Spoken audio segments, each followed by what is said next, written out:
Evening, everybody. Hopefully we've got audio. It looks like we have. Brilliant. How are we all doing? Got a camera issue still. A shiny head, look. Outside. Shiny head syndrome. That's better. Oh, who have we got in then? I've said hello to some of you, but we've got Andrew Alsfer, Rob Titheridge, Derek Taffman, Theo's in, Patronics, Nick, Stephen Devereux, hi Stephen, Chris, all the gear, no idea, still in Australia, Chris, possibly, Benji, afternoon Benji, how are you? Tony, hi Tony, Rob, afternoon Rob, nice to have you on board. Doug McCartin, afternoon Doug, Colin Pamplin, Mike Racing Demon, good evening to you. Only there for half an hour. Oh, no worries, Mike. Good to have you here anyway, mate. Andy Beck, afternoon Andy, or evening. And Mid Motorcycles, that's a mouthful, Sean, isn't it? Afternoon, Sean. Birthday, Andrew. I thought someone's birthday for a minute. I'm little. I'm down. I got a mental Christmas jumper on again. Should we have a look at the Christmas jumper for today? Look at E. Oh, look at that. I tell you what, though, 'tis a bit warm. It's a bit warm, people. Afternoon, Paul, or good evening to you, mate. Cody's. Technological geniuses. Everyone. We're all technological geniuses. Hey, George, how you doing, mate? You notice my voice is a bit funny. It ain't good, people. I've got the lurgy. Still in Sydney. Fly back Friday. Whoa. Hi, Jeff, how are you? Ho, ho, ho. That's right. Ho, ho, ho. It's actually looking a bit brighter now. It was quite dark earlier. Strange. There's all sorts of stuff going on here. Jeff's listening for his Evolve amp. Not Valve, Volve. What's my face? Have you had my ears lowered? Yeah. It's a bit swift, that, isn't it, eh? To the bone. To the bone.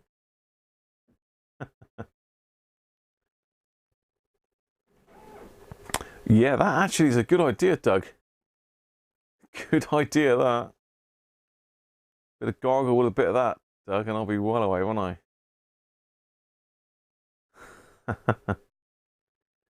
Yeah, a bit swift, isn't it?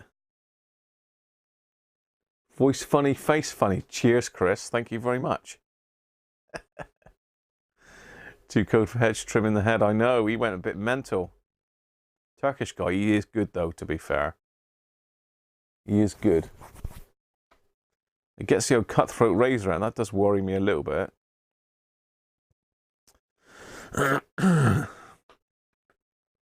Now, I was going to do something today. I was going to put the chat up on my iPad, but, you know, once again, I've forgotten to do that. Never mind. One day, probably the 24th of December, I'll have it all sorted.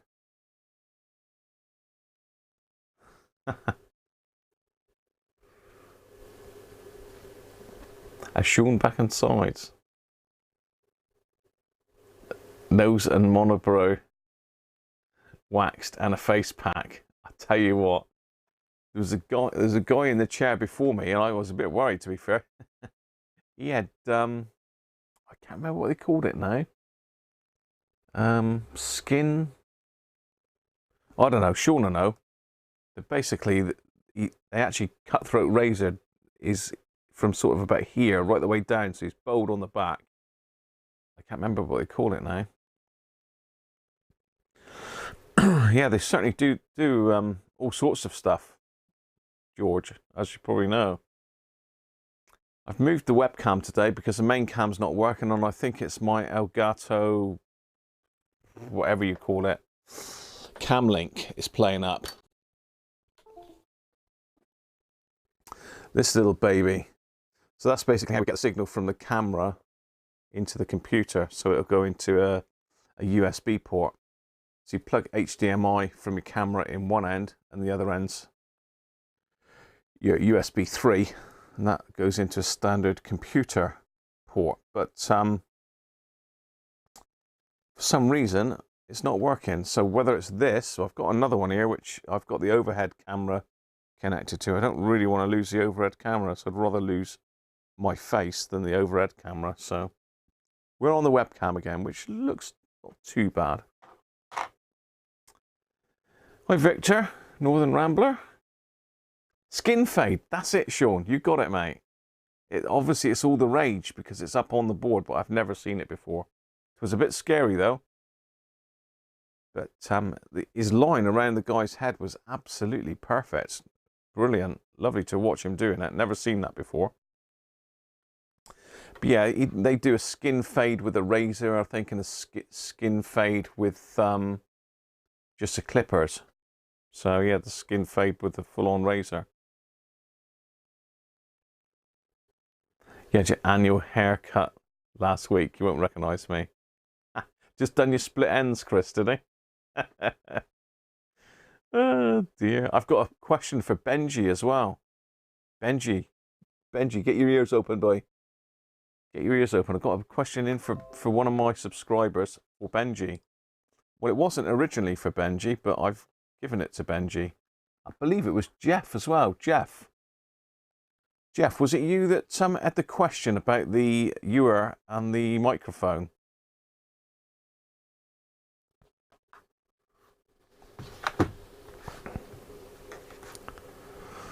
Well, it takes a while for the chat to catch up because it's a bit of a delay situation. Yes, so we got Jeff. Where's Benji gone? Benji, Foxy.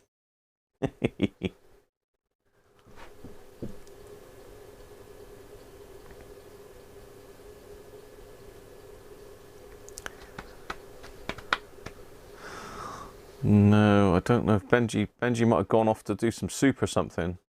Oh, he's still there.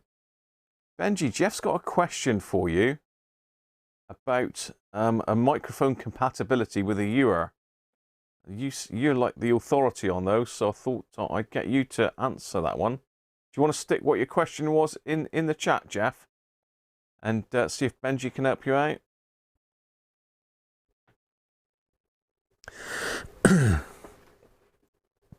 Oh dear, I'm definitely losing my voice. Let's hope the voice don't go, people. Otherwise I'll just be typing. Are you doing some soup, Benji? He's always got soup on the go. What's going on? Let's have a little bit of background Christmas. Yeah, I know you love that little music box thing.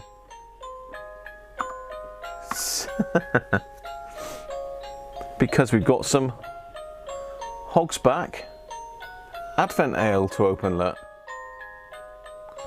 It's looking a bit dark because I've moved the light around, but...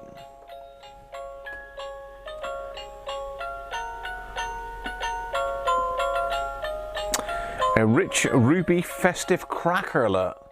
Wow. Gotta get that down my neck, am I? Gotta get some of that in. Lovely.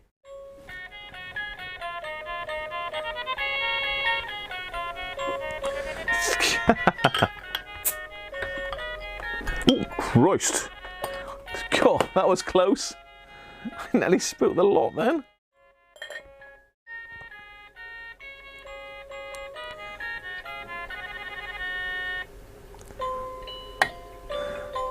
I'm going to have to take this thing apart after Christmas and see if I can shoehorn it into something else. Or I might just keep it for its tackiness. Pop.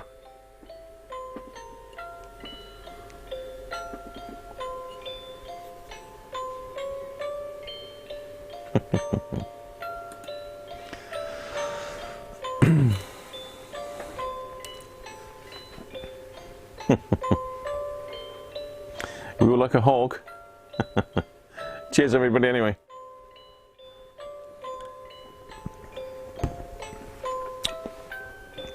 For some reason when I do picture in picture with this this webcam, it goes a bit mental, doesn't it? It fills up a huge part of the screen. Let's see if we can shrink that down a bit. Yeah.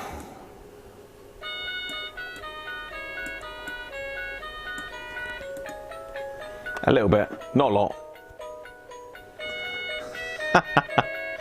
Don't you like my little... Oh, he's lovely.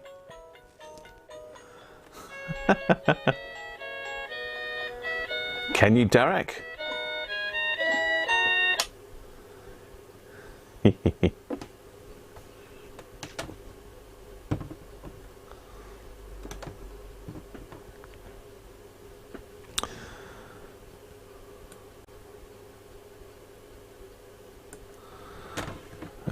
Right, so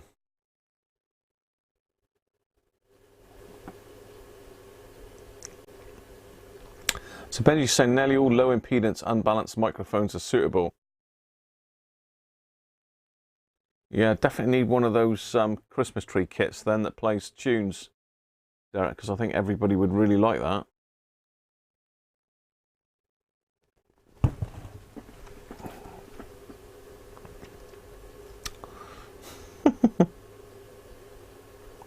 Hey, Paul, yeah, of course you can. You want it back on again, do you say? Oh, dear. I'll bring in the fireplace as well, just to make it a bit more homely in here, look. Let's bring in the fireplace as well.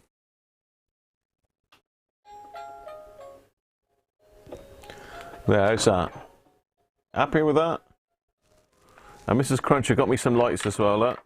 We've got the lights on the go.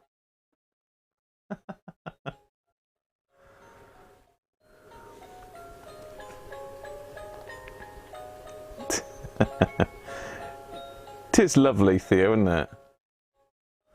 It's nice, isn't it?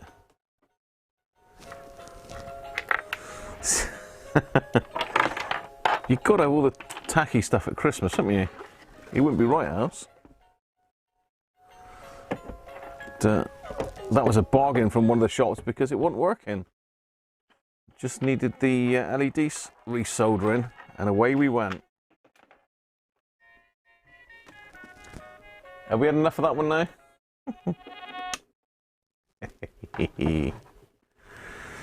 Anyway, this is what we've got to have a look at today.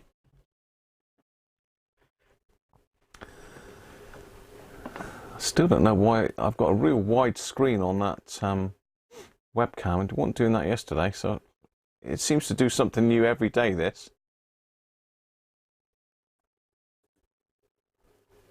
That's a bit better. That'll do. That'll do, people. Needs mains voltage. Yeah, you screaming goat. Yeah, the old screaming goat. He does some... if I do him to the microphone just for you.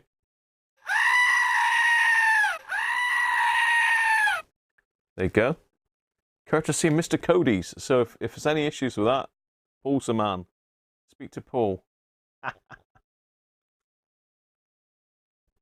It certainly is nice and red, isn't it? Very festive. In fact, I've done three radios so far, and they've all been red, haven't they? The one was a sort of browny red, but yesterday's was a burgundy red. And this one is pretty much pillar box red.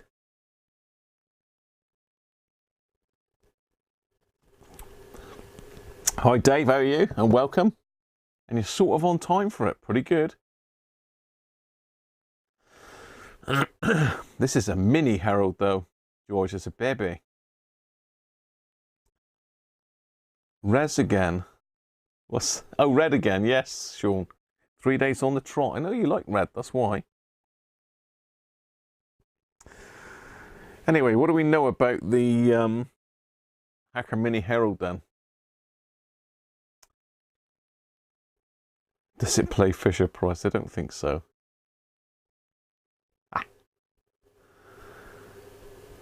Yeah, I think, George, if you're going to stick some current through it, it'll glow quite nice, I'm sure. As I think George has discovered with what was it? Hacker Hunter, wasn't it, George? That's died a death. Hi, Daniel, how are you? I'm feeling better. I wouldn't say that, Daniel. I wouldn't say I was feeling better. Seem to be getting worse by the day, really. And now Mrs. Cruncher's gone and got it as well. She's been off work today. It's not good, but yeah. This is a nice set. I have restored this one. So we have going a bit closer. I restored this one, must have been about 7 years ago now. So long before I ever did any videos on anything.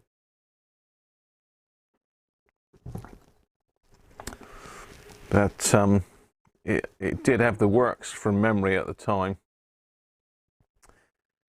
Everything's been off of it. The top panel's been polished.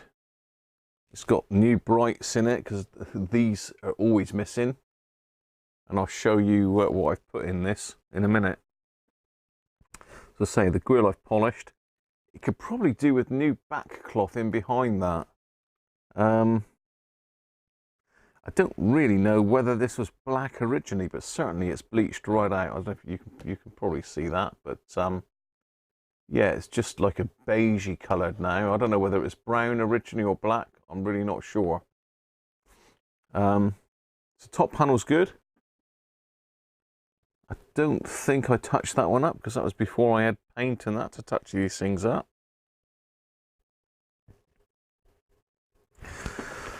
And it's quite small. If I grab let's grab a Hunter a minute.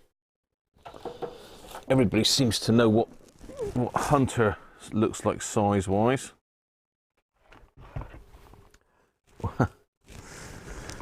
Pretty much dwarfs it, doesn't it? If I put the Hunter behind, you can see it's quite a small radio, really.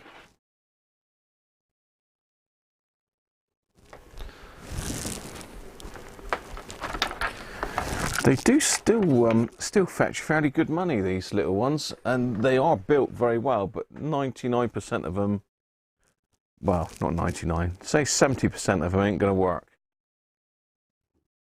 Yeah, that just gives you an idea compared to the Hunter.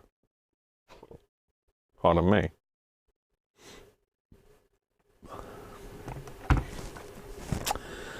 Black yours was. Let's just pop that one back out the way.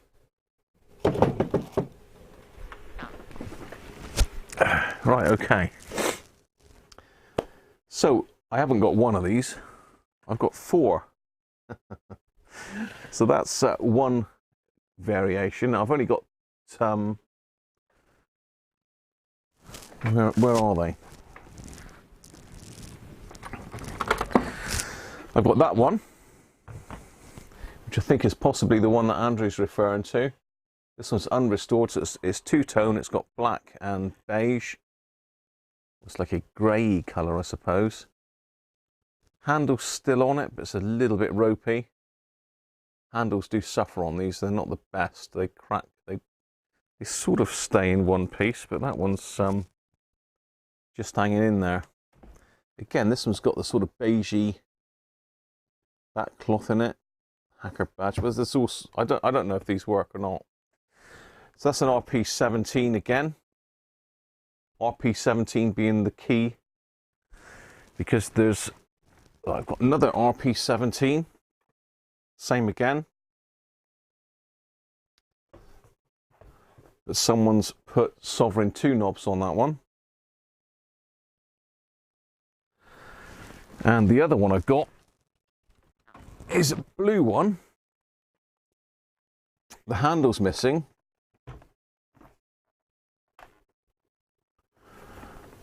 But it's ever so slightly bigger, and that's because it's actually an RP17A, not an RP17. Let's put these other two down for a minute and we'll just deal with the 17 and 17A.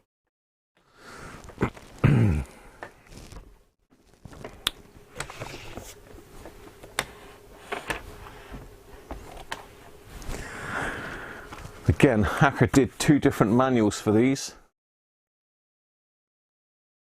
And these are dated, RP17 is dated 1963. And the 17A is 1965.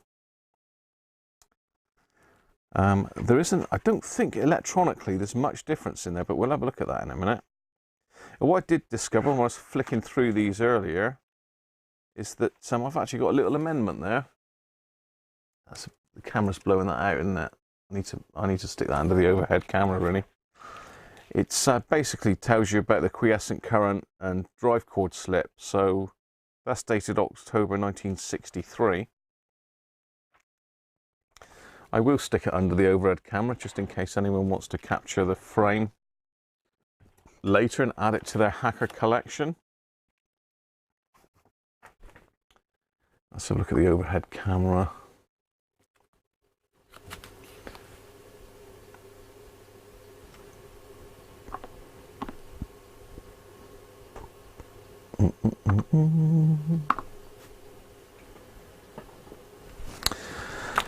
So it's talking first of all about quiescent battery current. Let's just brighten that up a little bit.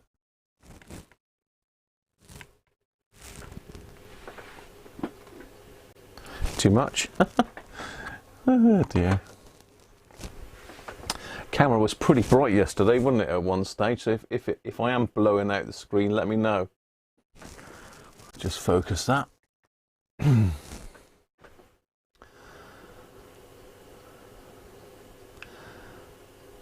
That's quite useful info there, look. Per battery, between 10 milliamps and 12 milliamps per battery.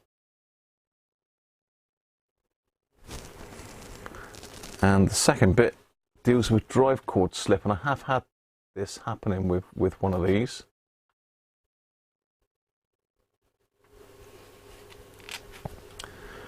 Just zoom you out slightly.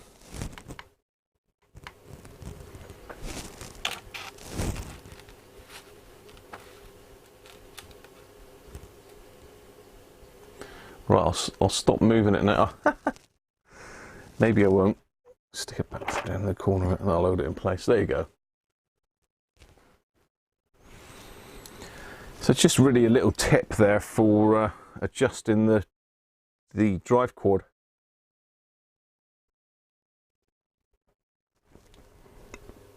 So basically all they're saying is put another loop around the actual pointer. Just to bring that pivot on there in line with the dial cord.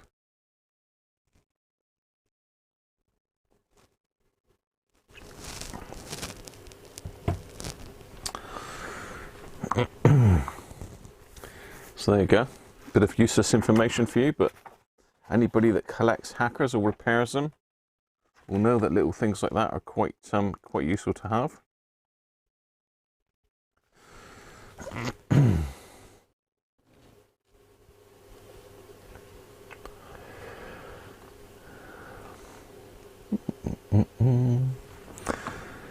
So that's the Mini Herald. Sorry it's that way up, but I don't think I could fit it all in the screen that way up.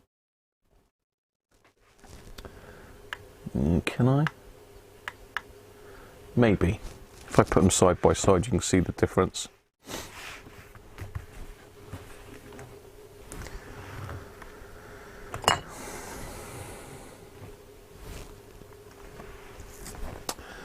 So there you are. Looks identical, but they are slightly different. Cheers, Mike. Catch you soon. Thanks for dropping in.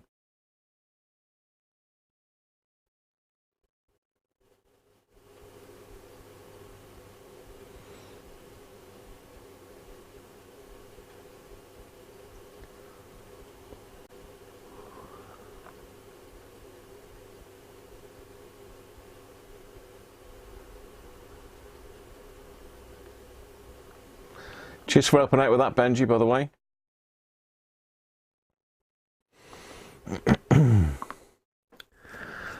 So yeah, two different versions.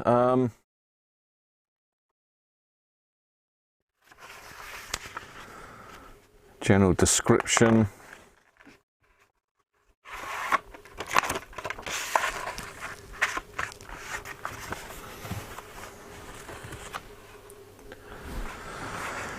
And you'll notice our little friends, the AF117s, are appearing in the text again, look. So we have 3 AF117s in it. And I think that should be the same for the RP17A, although I've only recently got hold of that one. Okay. It looks like the amplifier is different. So if we look at the amplifier spec there, look. So this is the RP17, which is the earlier version. We've got an OC71 as an amplifier, AF amplifier. 81D is the AF driver. Then we've got 2 OC81s as the outputs. And well, basically it's got these metal rectifiers in it, which are old-fashioned diodes, I suppose, aren't they? Well, they are. So if you get that to memory,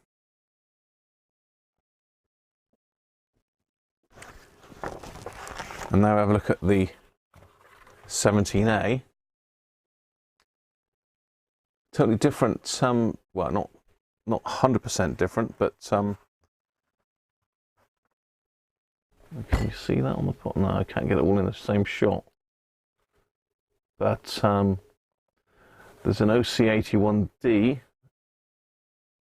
in it still, but there's one OC81 in the amplifier, but the other one's AC127, so they are different. I don't really know why they've changed them, but they did.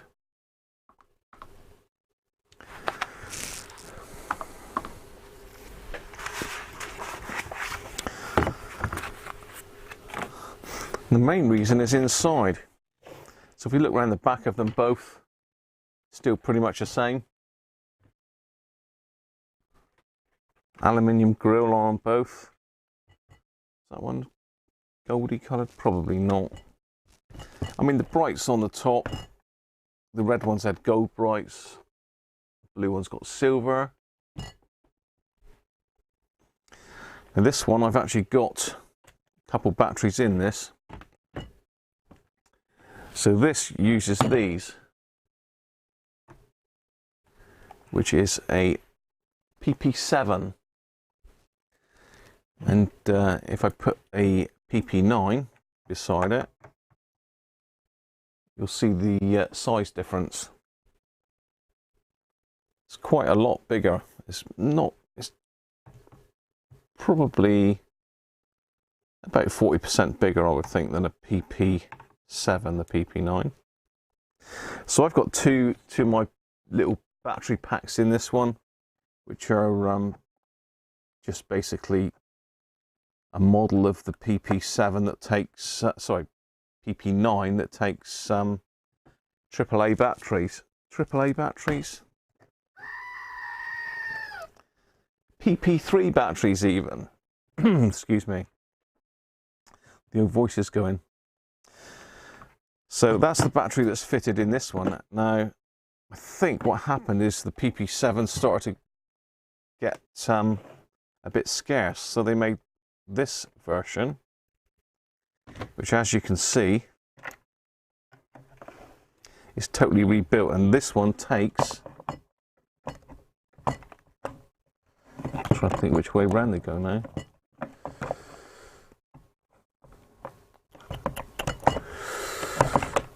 Can't go that way, can it? Surely.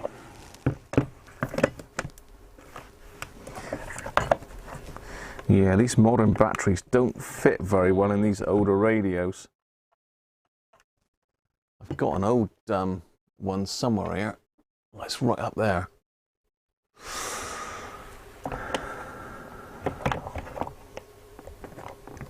So yeah, that should go in like that. But as I say, these modern ones are a lot bigger. Not a lot bigger. They're enough bigger to make it a problem. Let's see if I can find an old one here a minute. I know where they are, but if I try and get them, it's going to cascade down over me. I can't get at them at the moment. But basically, this one takes PP9s, the other one takes PP7s. And if you look in the back of them, they are different. They've got a different amplifier in them. You've still got these horrible wire wound resistors in them for setting the quiescent current. This one's got two, this one's only got one. So as far as the amplifier and that, sorry, not amplifier, the main board, RF board and IF, pretty much the same. So the top sections here are identical on both of them. It's just the amplifier that's been changed. So they squashed it down, made a different amplifier to fit the PP9s in there. Although this is a modern PP9 and it won't quite go in there. So there you are. I don't know if you knew that there was two different ones, but there are. So let's put this one to one side for a second.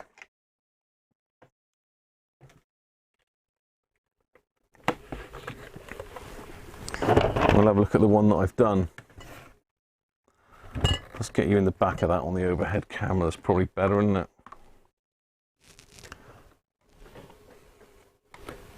Let's get rid of me. Brighten it up a bit. Right. So you notice I haven't done the capacitors in this one. I'm going to have to do them by the looks of it.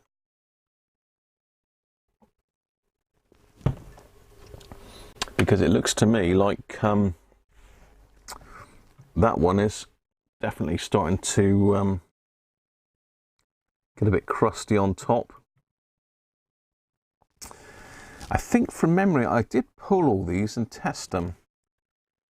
But I'm trying to think, I didn't have the peak back then.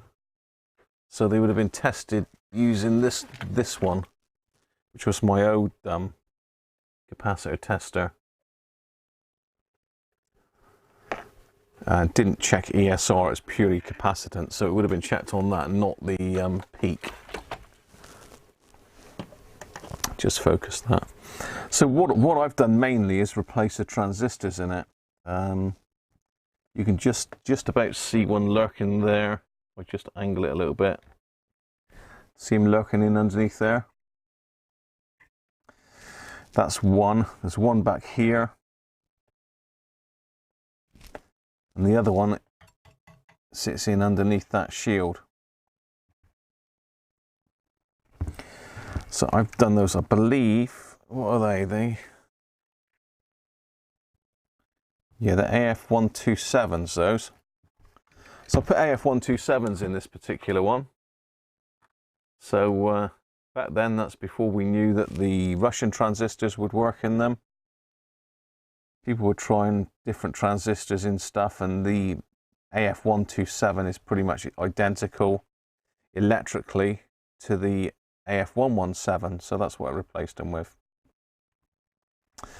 Amplifier board is all original, so again at some stage that'll probably need to come out and have a refurb.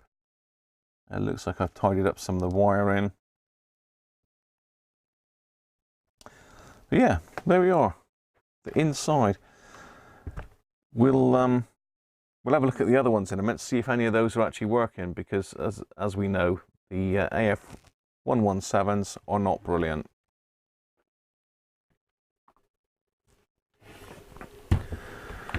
I keep lifting it by the handle. Shouldn't really with these old radios. The more the handle gets pulled about, the less likely it is to work. to stay in one piece even.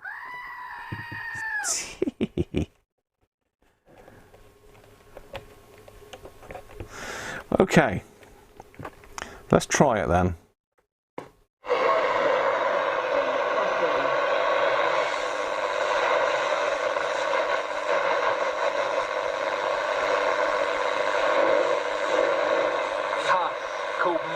Yes, this is BBC Radio Devon, part of the new music on the evening show from 7 till 10 all evening. Monday, you've got the brilliant Ali Reid, who we're going to hear from in just a little bit. Tuesday, you've got me, that's Hancock, hiya.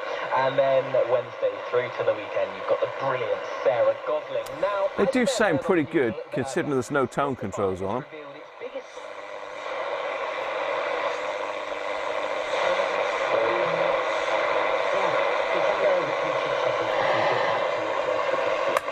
Long wave. The way people have for the last 50 years. These things swing around, don't they? And the death of cinema has been predicted for decades. And just as the death of vinyl, and look what's happened to vinyl now. Can you foresee a time where people are just sick of streaming and sitting in their homes and actually want to get back to that communal experience? And we're going to see a whole new wave of cinemas built around the world. Packed up. Do you see people who care a lot about cinema, preserving cinemas, but they tend to be in capital cities? So in a sense, living in London, living in New York, living in LA, you'll probably see... There's nothing else that we can get on long wave. Times itself, and Billie Eilish's Bad Guy isn't far behind with on 990 million streams. In the UK, however, Billie Eilish played... So there we are. She still works, which is good. Okay, right, let's just get back and check the chat out, because I've been ignoring the chat for a minute. My idea was to get my iPad over on the other side of the desk here, so as when I'm working on something I can read the chat as I go, but that didn't pan out because I forgot all about it.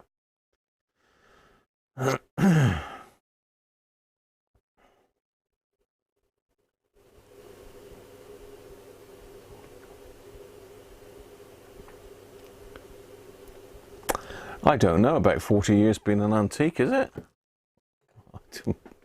Vintage, antique, it's a very grey area, isn't it?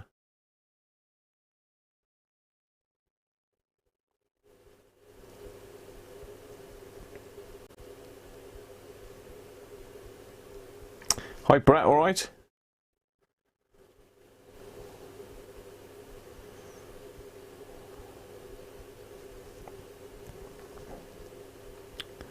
Battery does need a shave, Benji.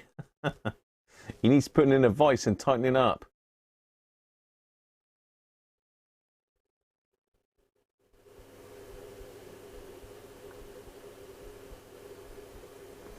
What's Sean saying? 18 volts?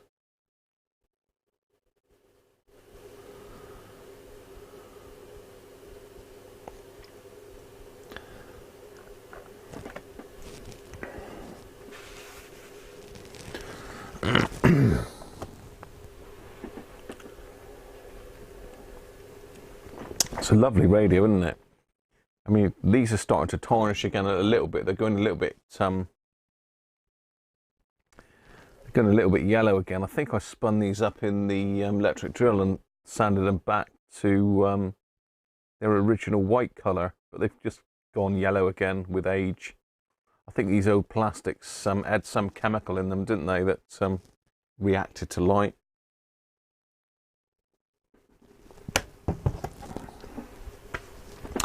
So that's the RP17. So let's let's grab the RP17A, and right, I haven't tested this one at all.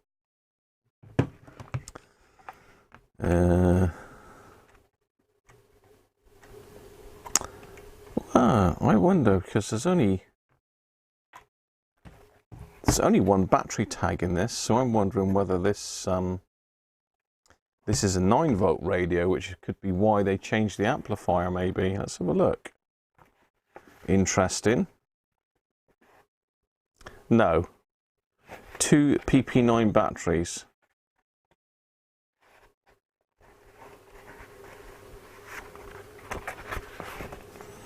So someone's had one of the batteries out of this, battery clips. So there's two PP9s in series to give you 18 volts. So where'd be the other battery tag? It's been got at again, doesn't it? Well, it doesn't look like anybody's done anything to the AF117, so they, pardon me, they are a bit scratched on top.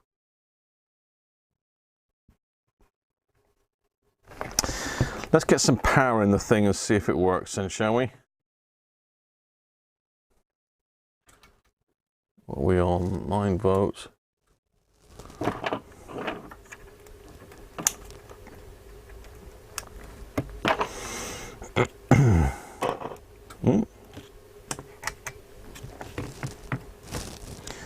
Sounds like that was already on. And there was noise though, wasn't there? That was a good sign.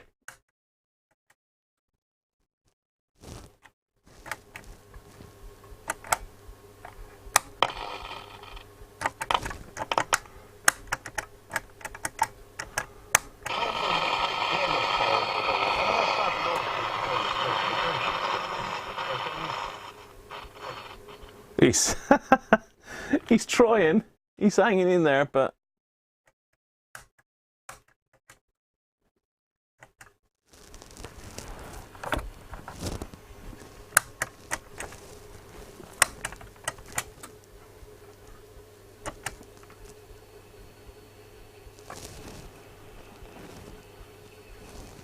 oh, hang on, it's got to be 18 volts, isn't it? But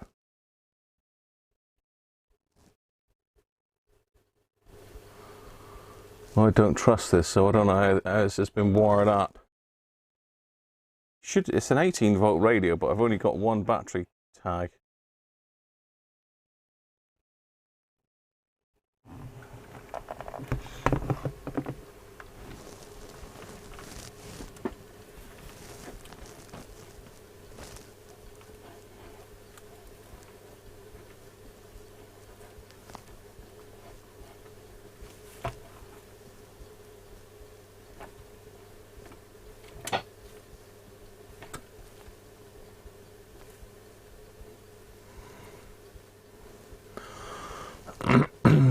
No, it just seems to be drawing too much current.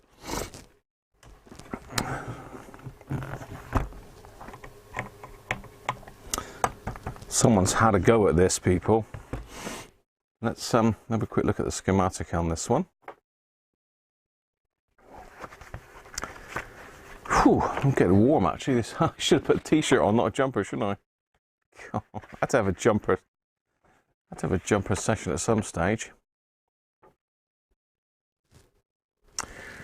Okay, we're just saying that it goes to the on-off switch. Let's pop it out of the chassis a minute and have a quick look.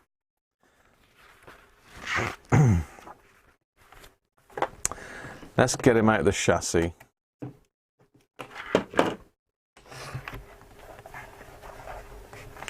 See what someone's done. I think they probably just set it to run at 9 volts, but you can't.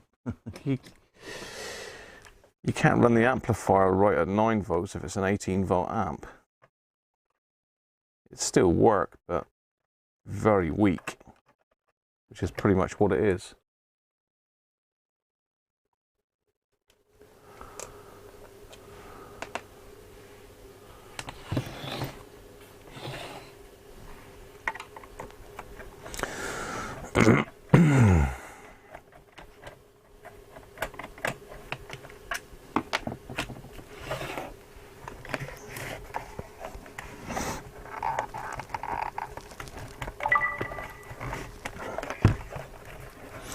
So as with anything Hacker, it does come apart pretty easily.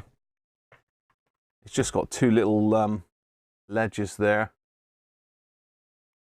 Two little aluminium that run in a groove. Just here.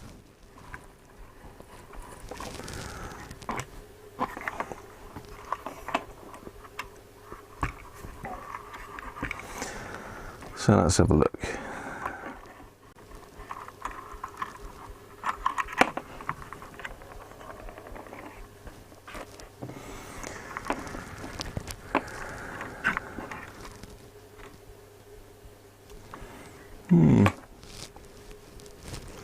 difficult to say because I haven't got another one of these here. I've only got the one.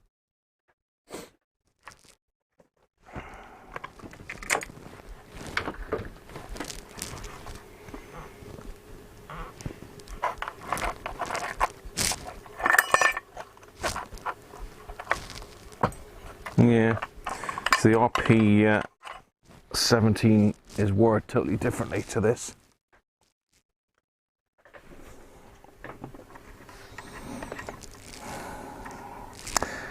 It's a bit of a mystery, that,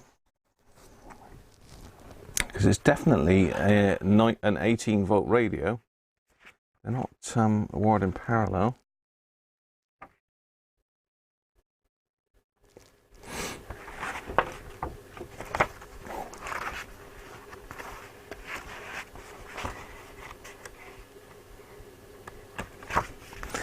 So one side to ground and the other side to the on-off switch. So they've used, looks like, terminal G that's connected to. Let's make sure we get the right book here. Whew. I might have to go and put a t-shirt on in a minute, you know. I think Mrs. Cruncher's lit the fire downstairs.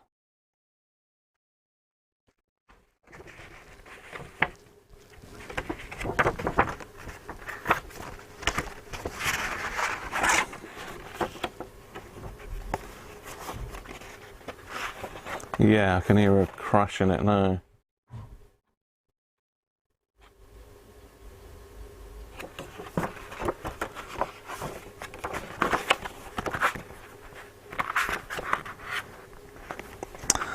No, there's no board layouts in that at all.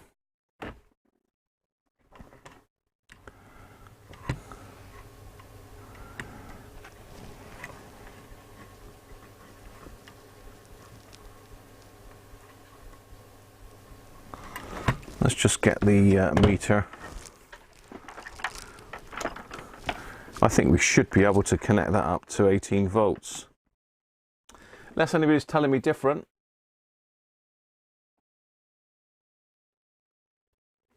So Rob's saying probably had a Hacker 18 volt PSU. They were made in a PP9 size case to fit internal. Could well be. So let's have a look.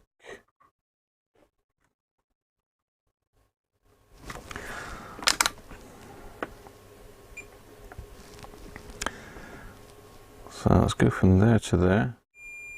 That's that one. So if I then push the button,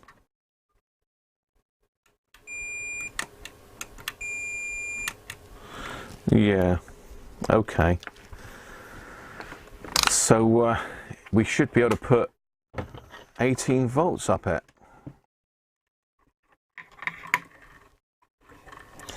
But I can see on the power supply when I go up to 12 volts. Oh, what was that?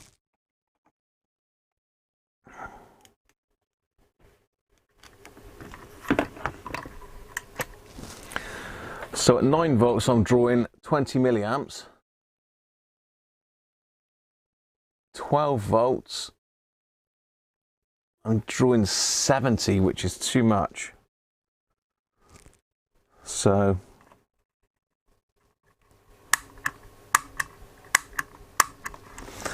let's give the AF117s a little help. Bit of a tappy tap, see if that brings them into life.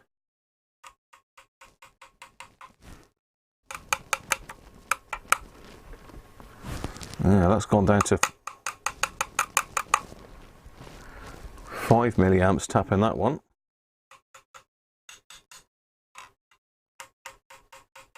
Of course, the one that you want is always the one that you can't get to. Let's just pop the power off a minute.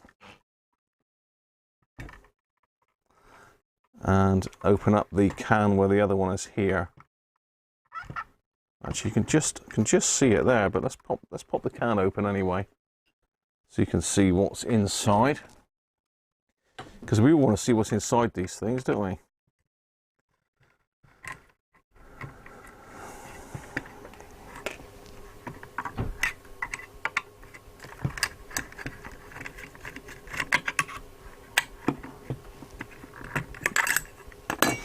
There's our third one.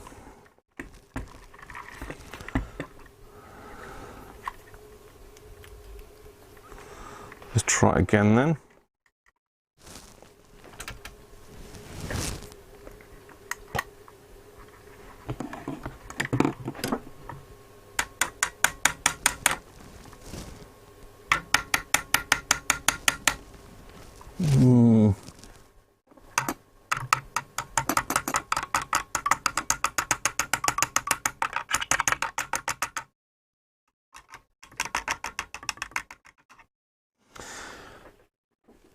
Just a quick one. One reason not to hit these too hard, I just tend to tap them with the blade of a screwdriver. If you hit them too hard, what happens is you'll break out the track on the back of the board. So just bear in mind, if you're whacking them sort of straight down like that, you could well break the track. These aren't too bad because they got those little ferrules on them, but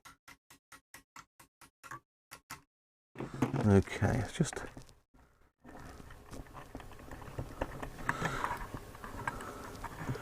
We don't seem to have a lot here. We had a bit of a hiss just now, didn't we?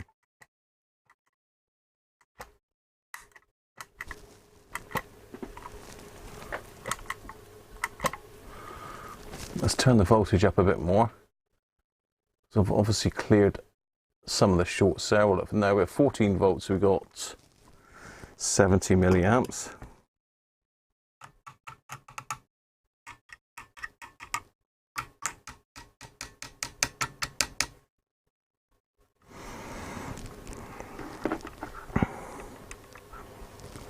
It's not playing ball at all, is it?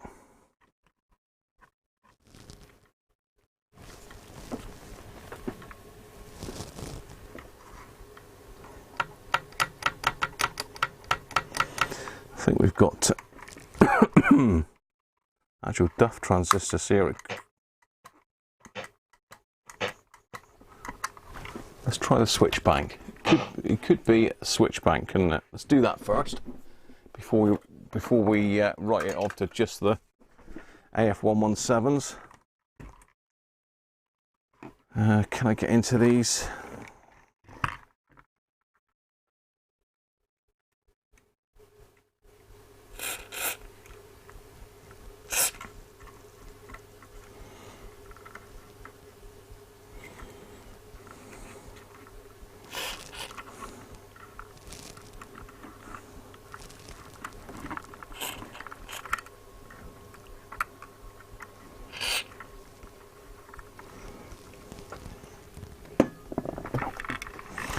Give them a going over a minute.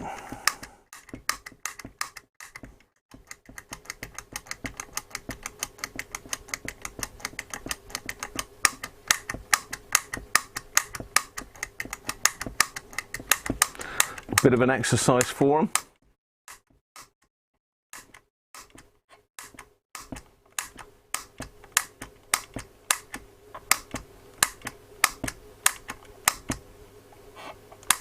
Hi Clive, all right, how are you, mate? Is it plugged in? Hi Simon, how are you, mate? That's definitely not plugged in. I wouldn't ever test a set with it plugged in. Right.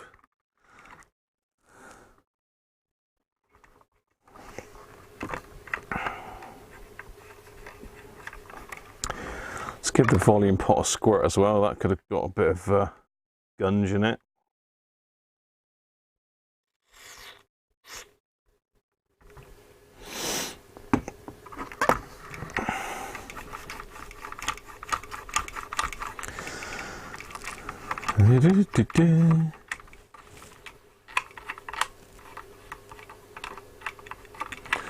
Yeah, there was a little bit of noise just pushing the buttons, Theo, which makes me think that we had dodgy switches. So let's try that now. We could try the...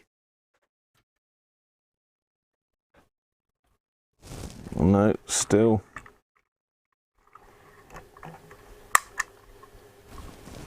Can you hear something? Yeah, there is noise.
See you in a bit.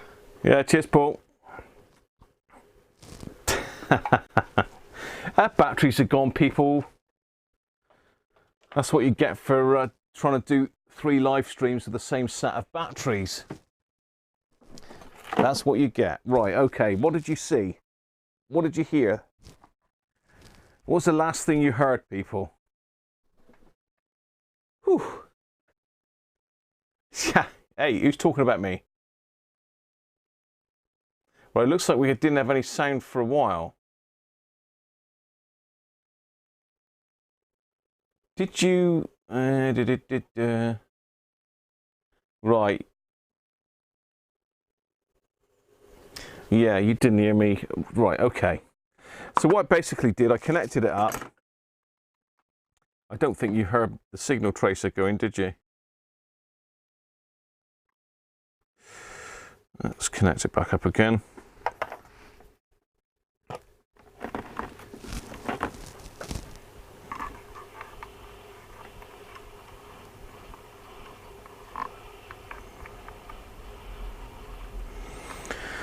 So I can just hear a faint hiss, that's all.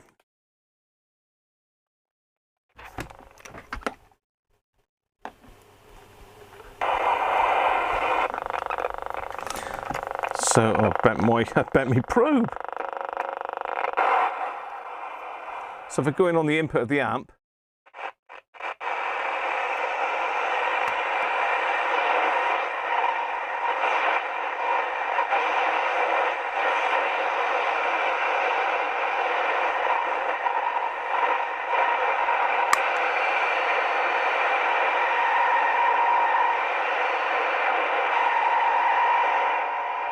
as you can hear, it's working fine.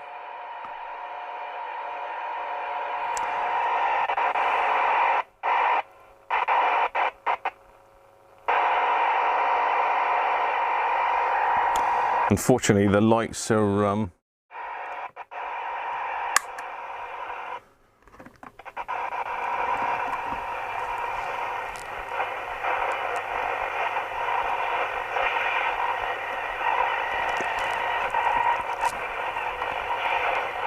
it could be my phone, actually. Bear with me.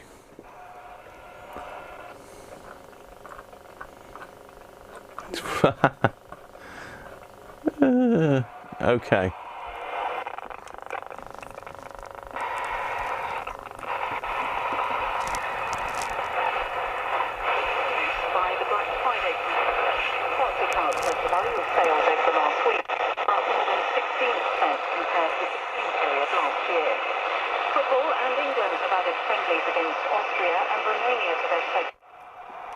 So basically we've got signal going into the amplifier, but absolutely nothing coming out. Well, there is. I can just hear it sort of fizzing.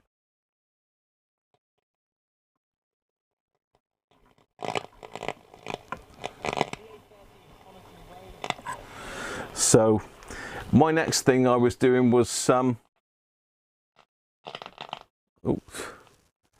let's turn that off a minute.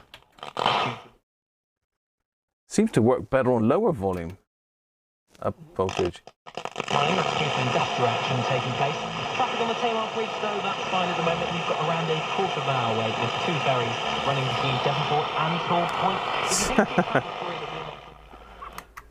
So at lower voltage, it looks like caps are letting the signal through, but when I push the voltage up, it's not.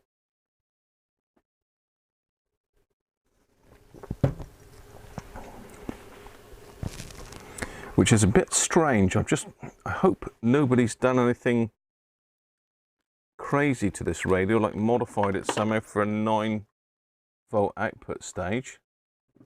I can't see anything in there that looks like it may have been modified at all. What are you looking for now, Graham? All right, I know.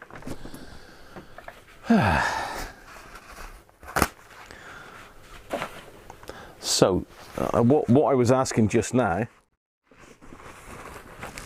was, do we continue and see if we can find out what's wrong with this one, or do we move on? Or do we think this could actually be a 9-volt set? Hi Bill, how are you? Mini Herald, yes. On your lunch break, Bill.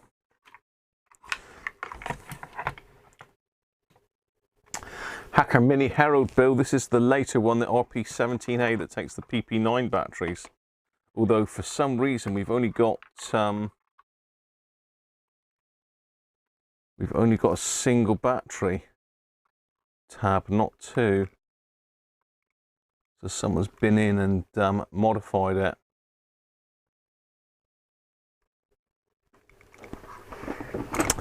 But bashing the AF117s has definitely worked. So let's pop this amplifier board out and just see where it's disappearing, the signal.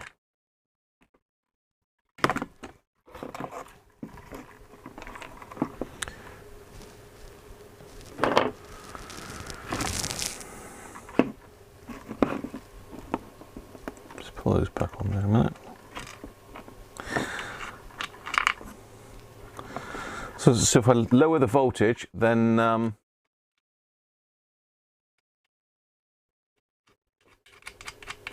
Brett told me it was the amp.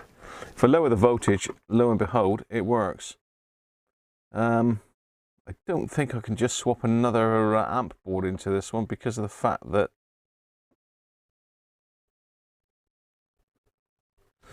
what's the speaker? 25 ohm speaker. Trying to think, the RP18 amp might work in it. But let's not mess about. Let's find out what's wrong with it. So our input from is there, which goes into this first cap, which is a dally. Don't dilly dally. We've got a dally. Let me see if I can get you in. Let's put this one safely out of the way.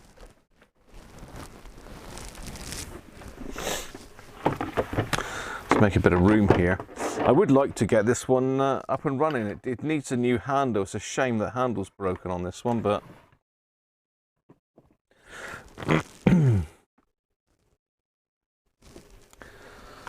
let's go in a little bit further, a little bit closer.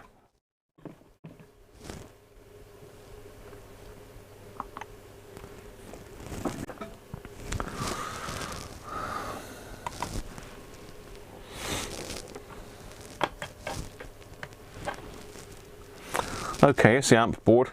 So I turn it this way up. It's difficult to get it under the camera, really. There we go. Okay, you should be able to see this. It's going to be a pointy thing.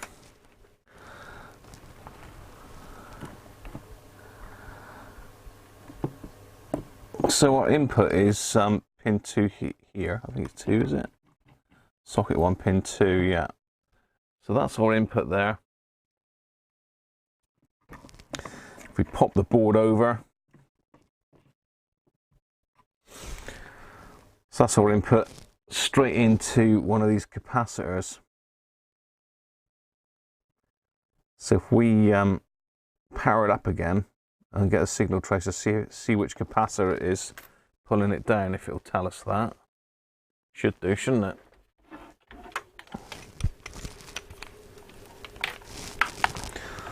Just is it that way or that way?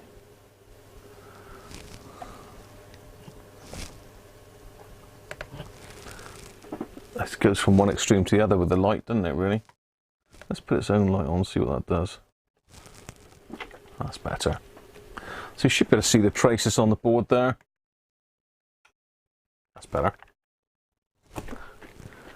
Continue.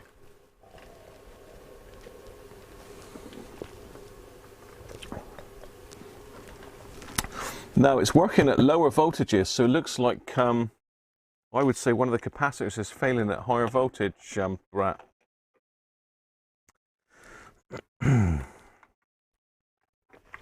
But which one is the question? Let's get a decent ground connection.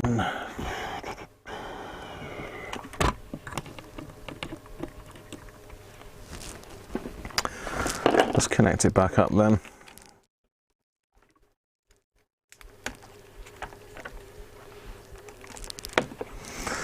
Let's pop it back on again.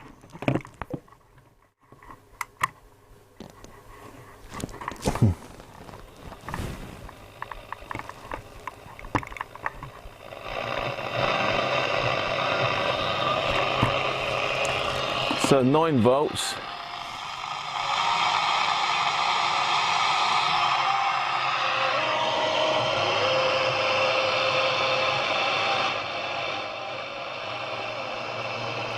It's working at 9, 11. So we get to 15 volts, look, and it's gone. So let's have a look at that first one. So let's turn it on first.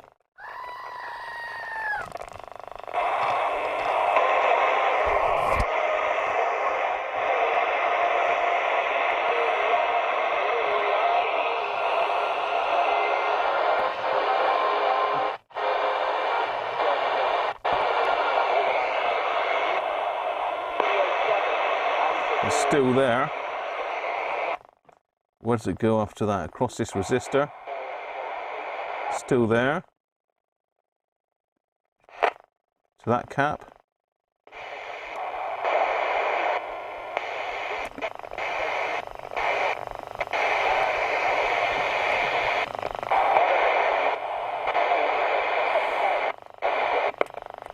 Where else does it disappear? It goes across that resistor as well.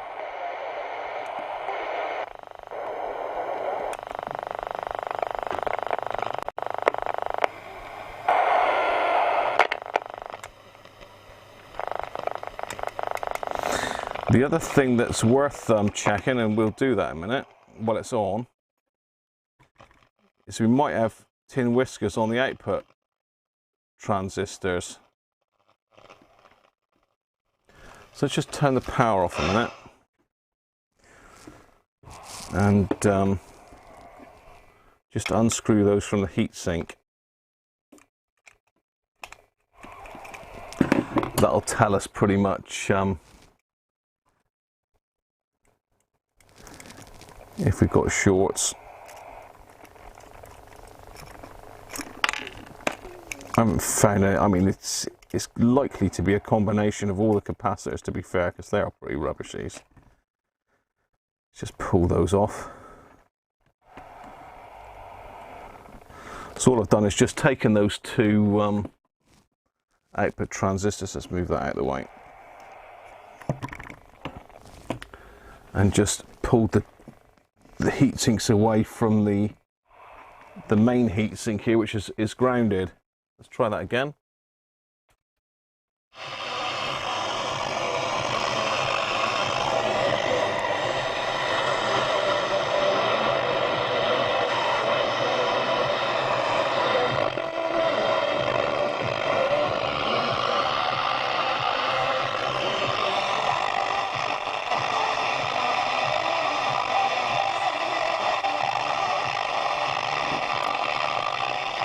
Oh, that's shocking, isn't it?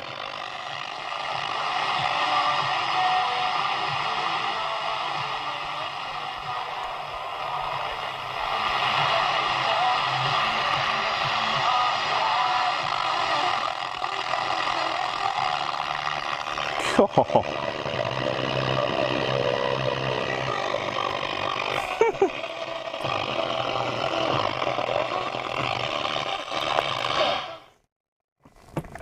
Okay, I'm not going to mess with that anymore. Let's get some of these caps out and have a look. Dear, oh dear. So it's not the outputs shorted. I have had it once before, just once. It's not something that's particularly common, but they do grow tin whiskers. But because they're connected to ground by the heatsink, they will short out. Just a thought, let's go back to the main camera.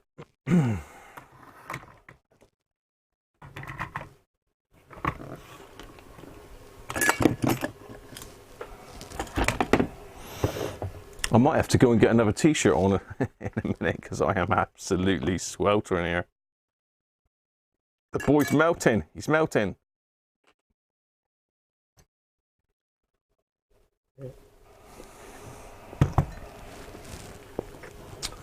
So there we are. So how many electrolytics have we got in this one? 1, 2, 3, 4, 5, 6.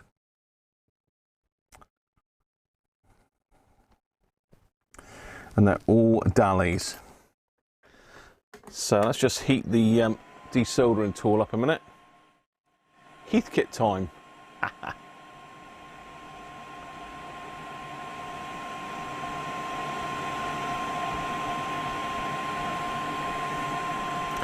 Right, bear with me. I won't be a second. I'm just going quickly for a comfort break, and I've got to get out of this jumper and put a t-shirt on. I'm absolutely boiling. So you got the fire on full whack down there. Full whack.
Whew, that's better. That's a bit cooler.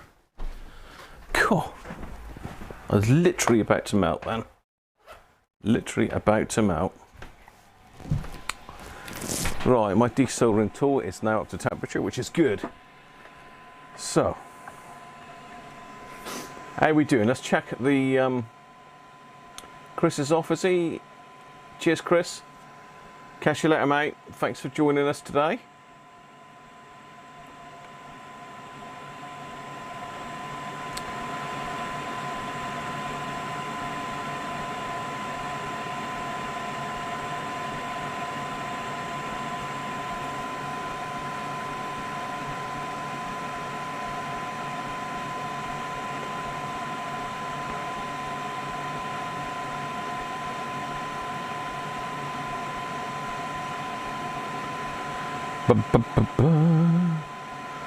No, not new batteries.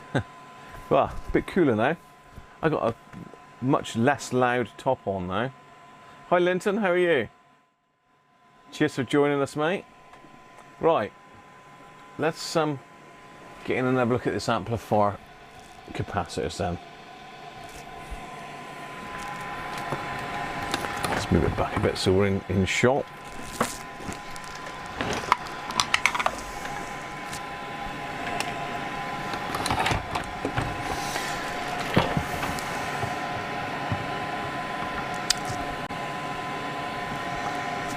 Okay, well, pretty much One or two there.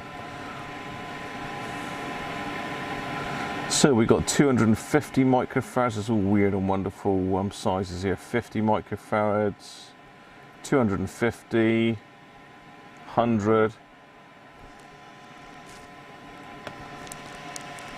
Strange. Thought I heard a radio spring into life then.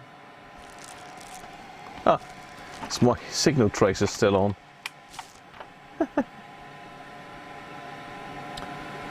Right.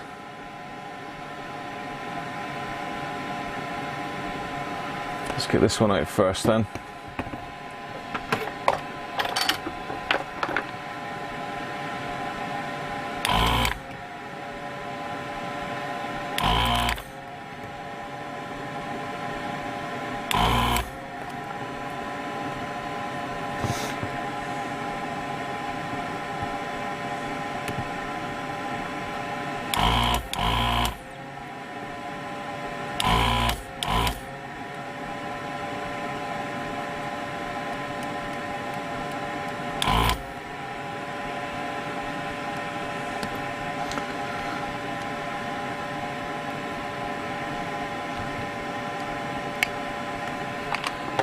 Right.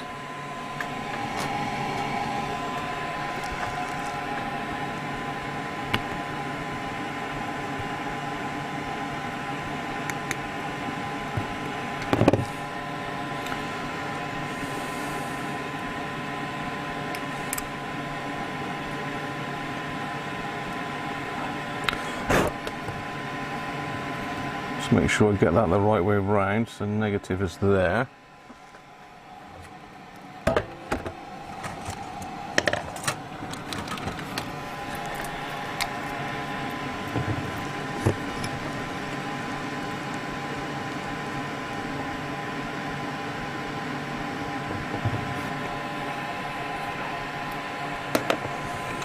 So we'll get the ESR meter under the overhead camera. We'll check these as we go.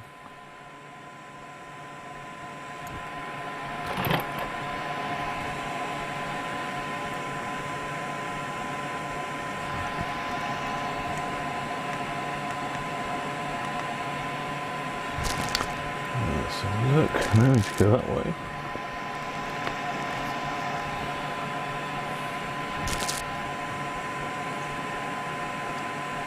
There's something in there about seeing the results, so let's put that picture in picture, so you should hopefully be able to see that a bit better. I know you can see it in the main camera as well, but let's move this one over to here a bit more. Down there.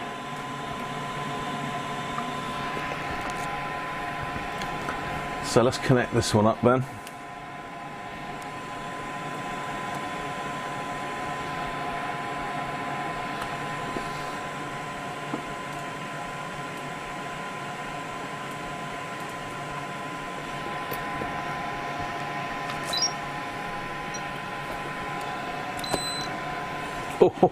Oh dear. Don't dilly-dally with these. Get them out. So that's a Dally 250 microfarad at 12 volts, reading 177 and a whopping 4 ohms ESR. Shot. So 250. What have we got in here? 250.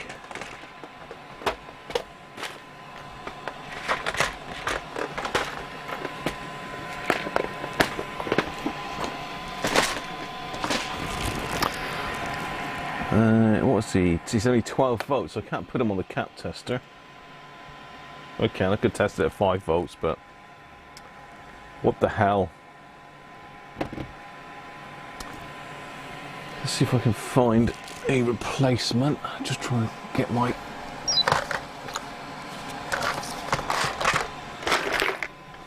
I think... So I've got a choice of 220 microfarads.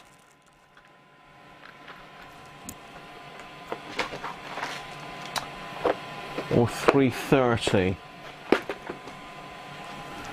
It's always better to go slightly higher, isn't it, I think, than lower.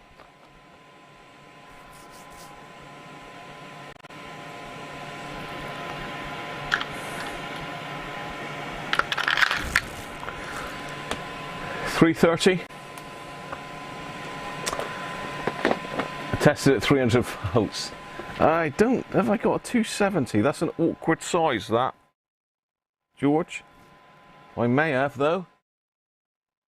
I may have a 270.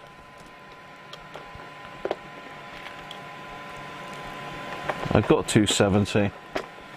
I have got a 270.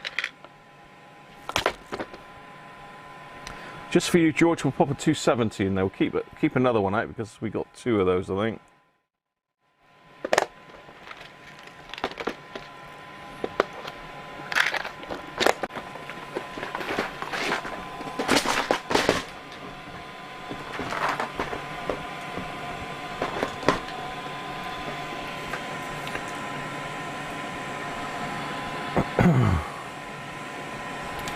.270 is closer than 330. To be fair, it's not really going to matter. As long as you get them the right way round, that's the key. And it's strange, Hacker actually gave you two solder holes. One takes a normal radio electrolytic and the other one takes those axial things. So let's get rid of the picture-in-picture for a minute.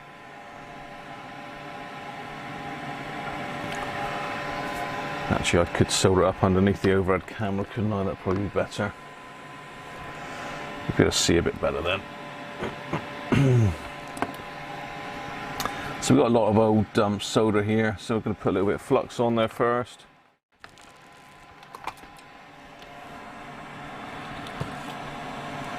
Find the solder, which is all tangled up with the Christmas lights.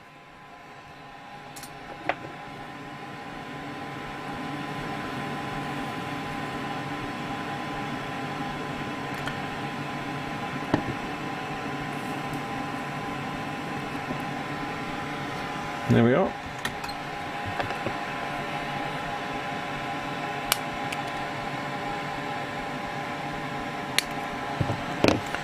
First one done.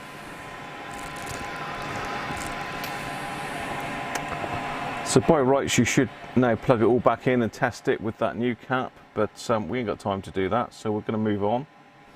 I'm going to do this other 250 down here.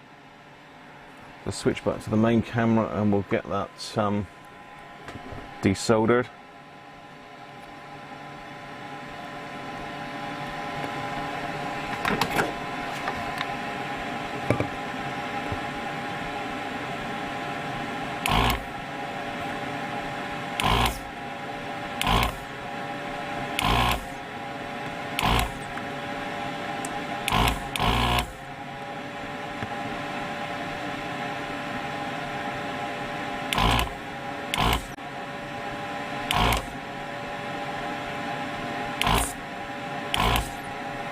There's a load of solder on that.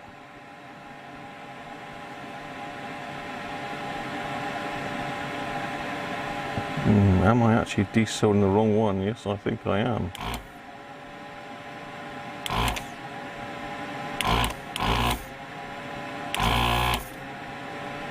Yes.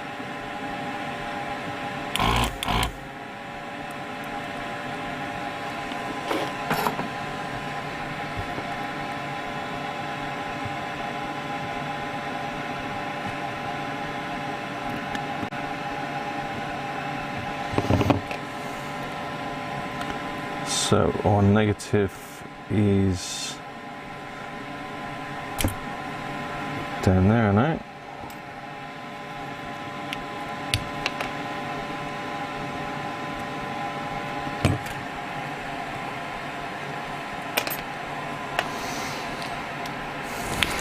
Let's test this one as well.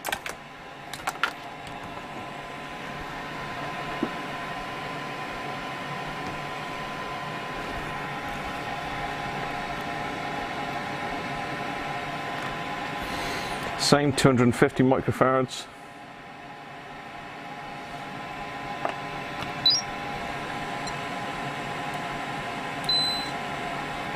It's bizarre, isn't it? We've got two identical capacitors. One's gone high and one's gone low.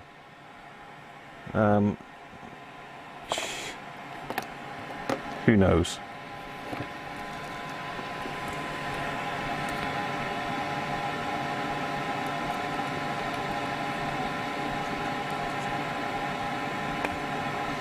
No, it's not going to make that difficult to plug in now.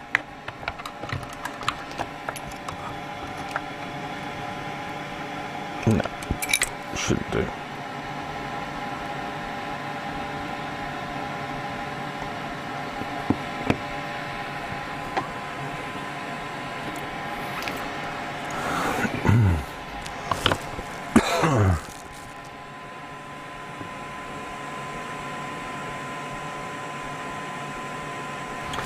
Yeah, so I actually unsoldered that one as well, thinking that was it, but it's not, it's that one and that one. We have still got to do the AF117, so they've got to come out and be done. There's no getting over it really.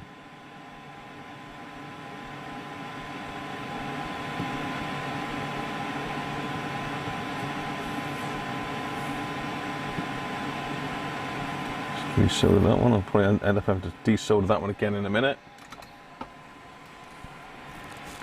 Just snip those off.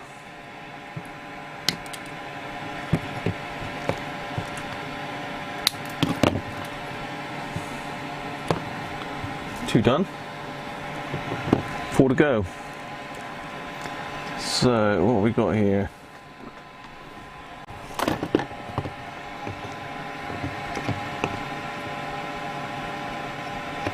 Doesn't look particularly even actually, it's just straighten that one up a bit.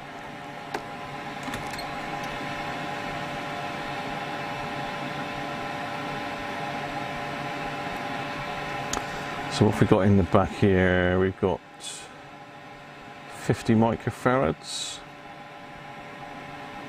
That is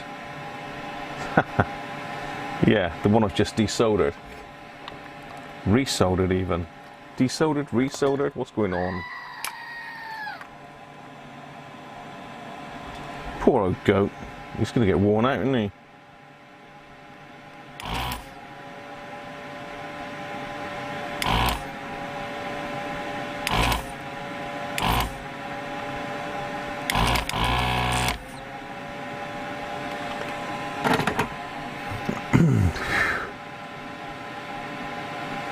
I'm just using the snips to center that up, so I can get them through easier. So that's a negative there.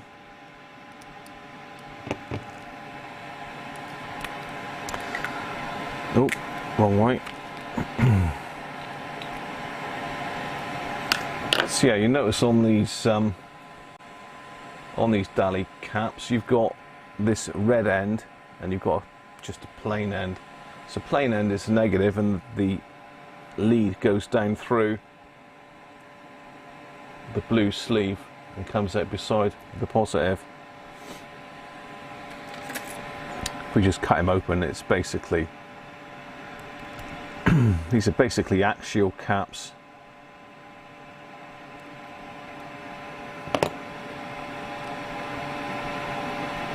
So they can be used as axials or radials. There you go. Just a little bit of information.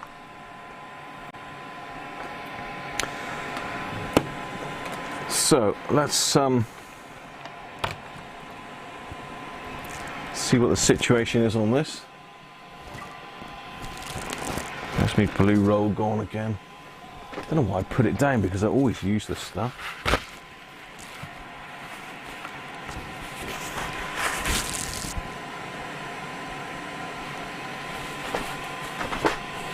It could well be in need of new batteries. Okay, let's try this one then. 50 microfarad, 12 volts.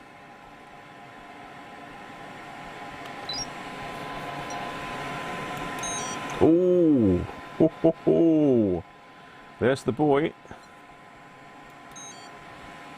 I don't know if you heard the noise there, but it's basically, it's got audible alerts, this, so if there's a dodgy one, then if you ever listen.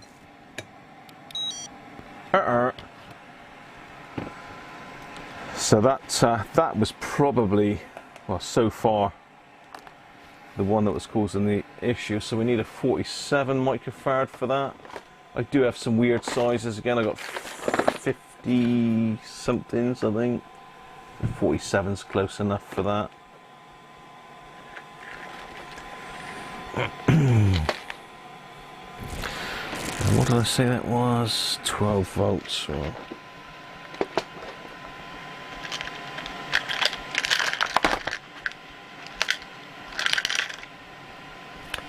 .47 at 25 volts.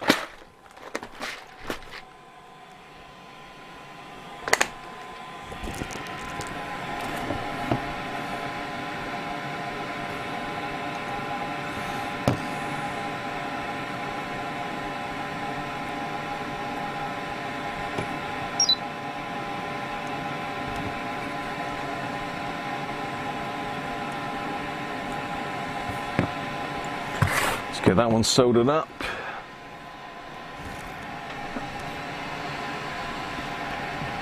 It's moving about, that one. I've got to leave the leads a little bit longer on this one because the holes are further apart and it's a smaller pitched cap. There we go.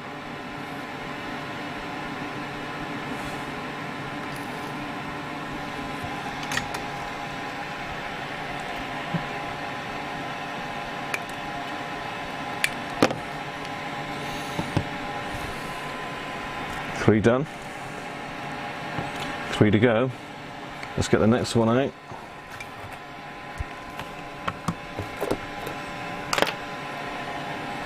Let's go for this one.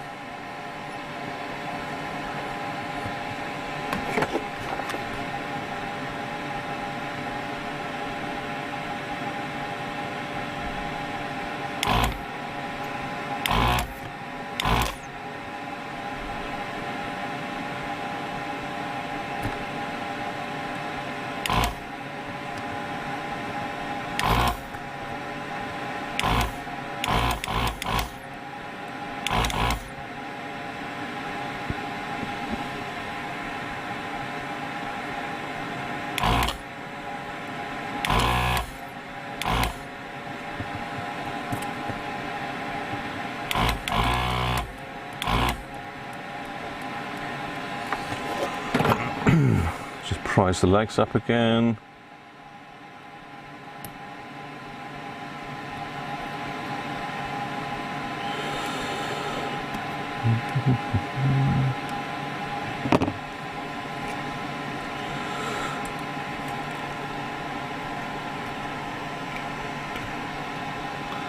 And this one, the negative is there.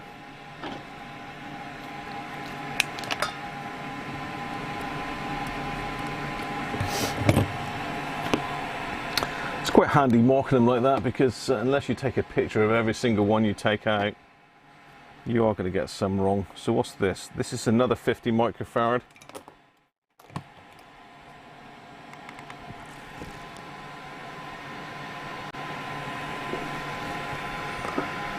So look at this one then.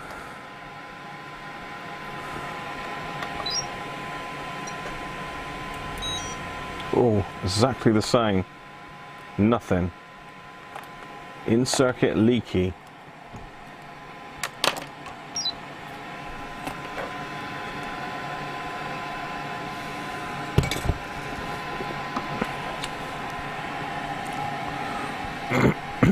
Let's get another 47 at them.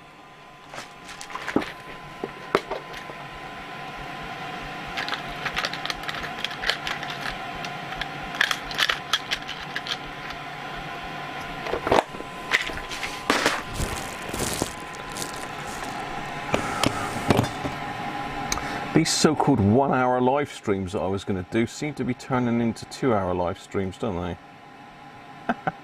But I have eaten my tea first tonight, people, so We are good.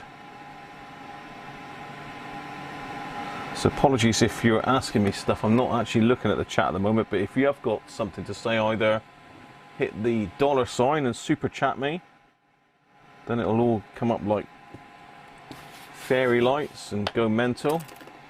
Or you can send a super sticker now, which apparently no one's ever done it yet, so I don't know, but apparently a little character jumps up on screen or something, I don't know. Yeah. You see, good old recap, innit, Sean? Gotta love it. I didn't do this one under the camera now, but never mind. You get the gist.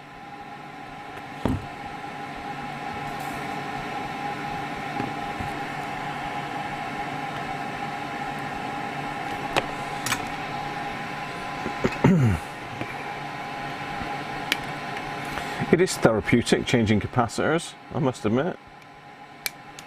And you know, this is a 1960, what did I say it was, this set? 65? Yeah, so it's about the same age as me, about 25 years old. Right, next. C1. It looks like 10 microfarads at 25 volts, but I will double check that because it's not obvious.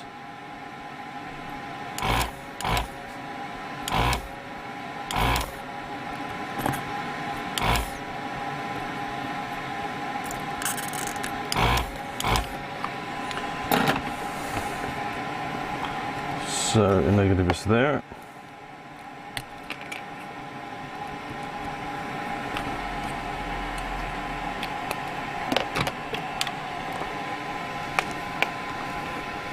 No, we don't want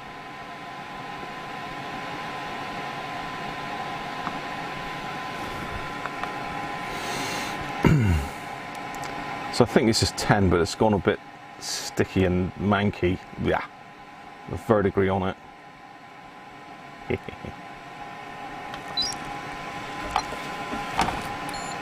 Ooh, look at the ESR on that one. 25.5. Beauty.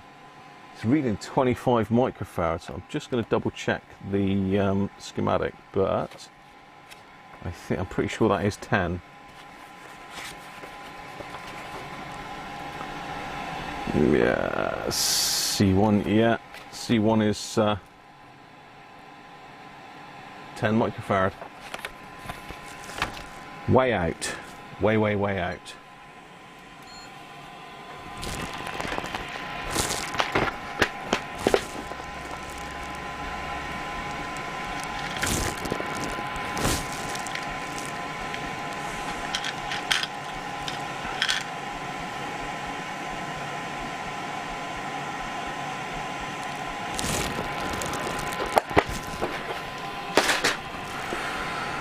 So I nearly put a 16 volt in then, but of course this is an 18 volt set, isn't it? It keeps wanting to test that cap. Stop it. It can't believe how rubbish it is.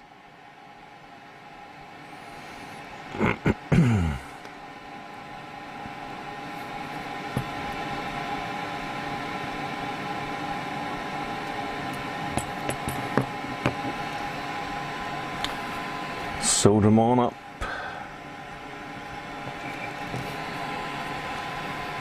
I moved my camera just now, didn't I? I'm more here now. I'm more 4 and 5 now. Hopefully the camera's not as bright as it was yesterday. When I watched the footage back yesterday, there was some really bright bits because I was messing about with the shutter and the iris on the camera. Because it looked too dark to me, but it was actually perfect.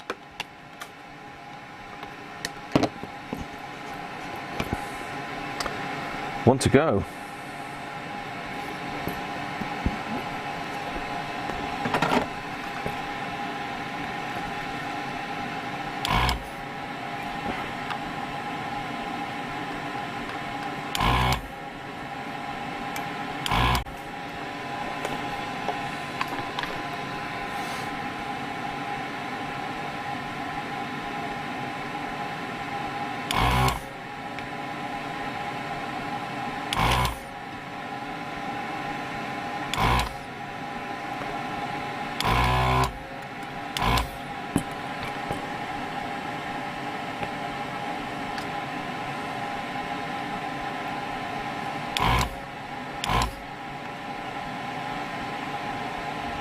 Come on, you little monkey.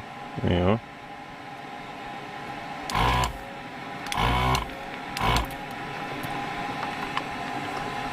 Okay. Last one then. And the negative is there.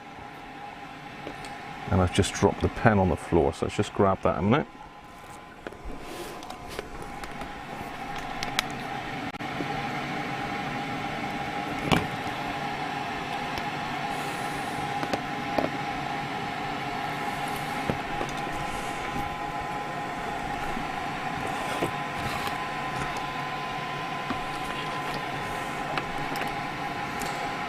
So this is 100 at 25 volts. Turn the solder sucker off now. Oh, that's better.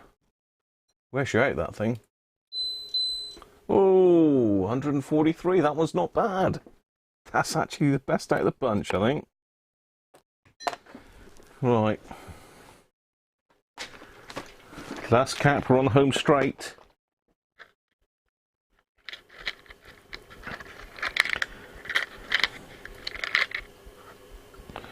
What have we got here? 100 at 35 volts.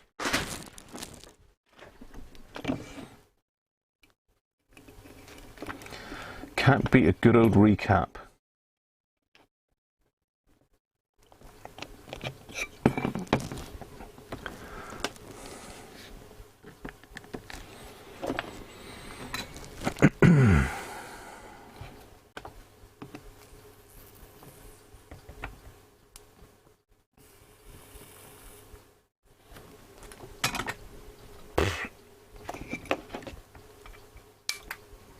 Ping.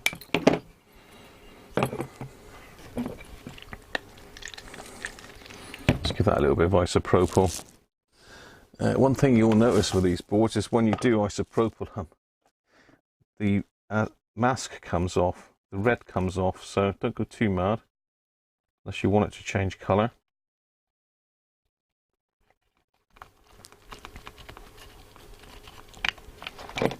Get the worst of it off. Just squirt a bit of isopropyl on it.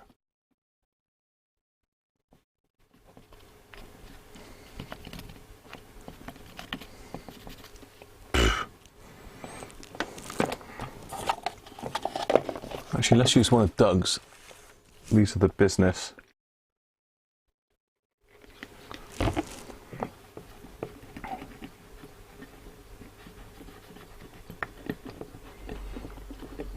Very nice.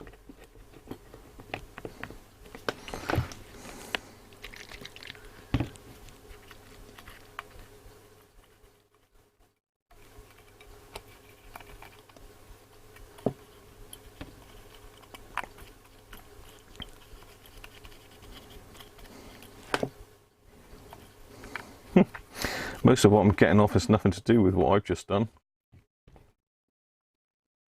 So what I've just done is squirted a bit of isopropyl. I'm just going over it with a cotton bud just to get rid of the excess flux on it. There we go, that'll do.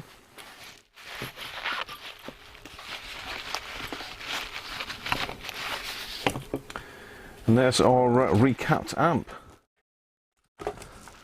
So let me just quickly check the chat and then we'll get it back together and give it a try. High speed cap changing really.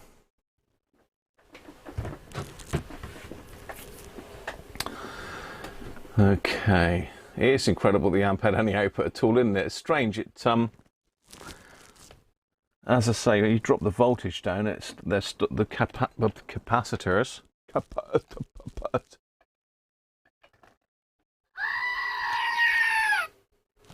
The capacitors started passing, but as soon as you put the voltage up, they stopped again.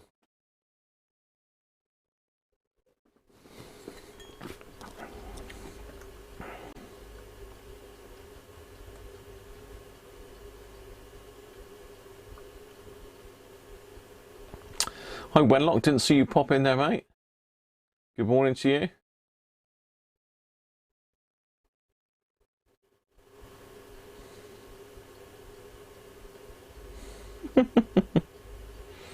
Extra hole. I think it's different capacitors they used. They obviously, when they made the boards, they made sure they could be used with two. I missed one, George, did I?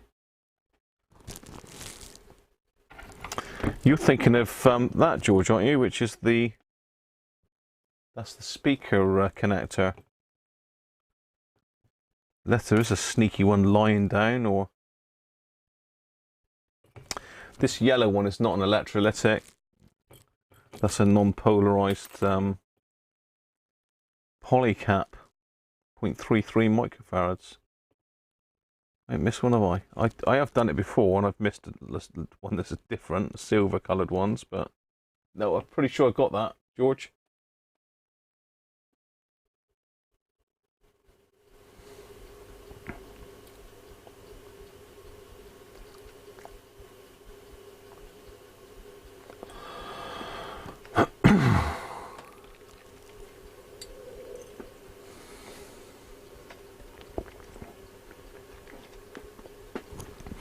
Yeah, the big yellow ones are non-polarized, George. I'm trying to think who made them now. That one's not got the maker on them, but I can't remember the make. It might have been Philips, I don't know, but they're normally okay. I've not had any problems with those, to be fair. Right, let's get it back together.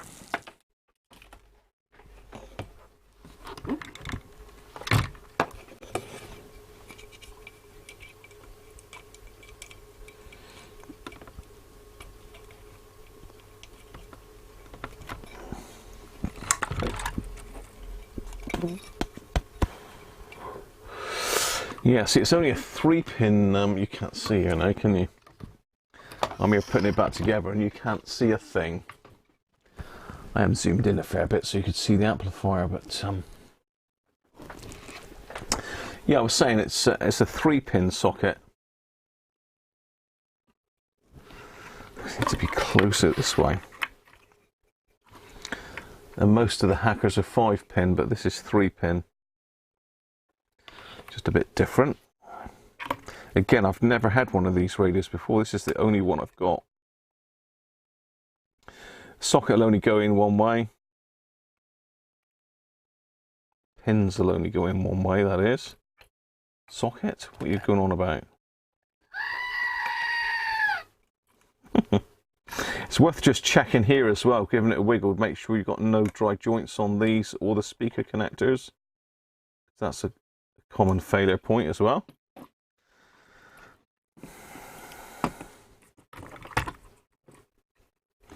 Let's give her a try then. Let's get some juice on it. Fire in the hole.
So let's go full voltage now then.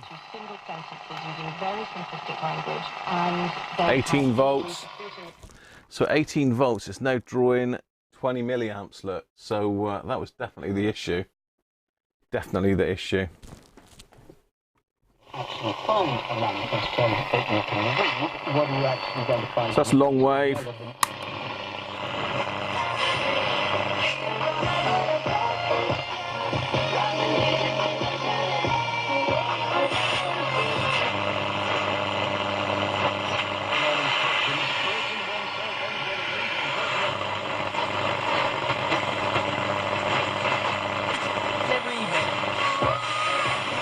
about that?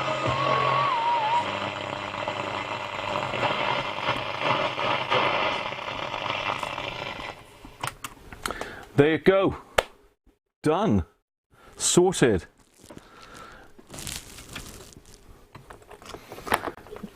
So this does need some work doing to it. Obviously it's not finished by a long shot. I will put it back together because I've got way too many radios in pieces. So as I'm chatting, I'll stick this back together. And then we've got the advent calendar to open.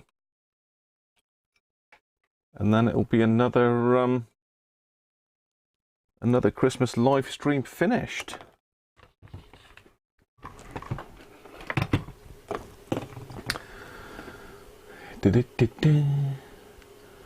Is George getting stressed? It's George getting stressed. Yellow caps are good ones. I can't remember who made them. I have got some brand new ones here somewhere. Well, not brand new, new old stock ones.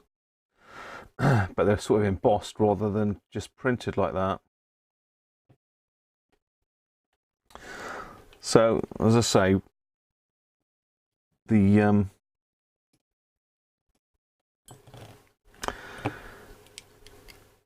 outputs weren't shorted, which was good. And again, unless you've got a good reason, I would leave the quiescent current setting well alone on one of these, unless you change transistors in the thing. In my experience, you're going to cause yourself a major headache if you try and move that wire wound resistor. I'll show it to you under the camera in a minute, but steer well clear of that. Hang on. We had a washer there somewhere, didn't we? Got to get the washer on.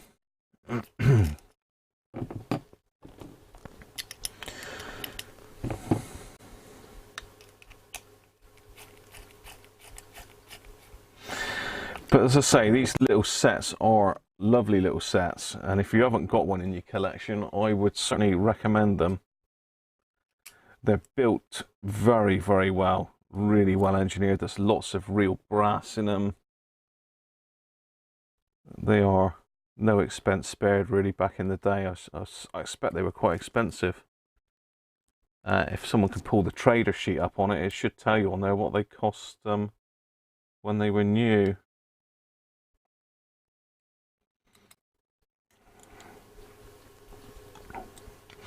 But a really small set for something that was an 18-volt set.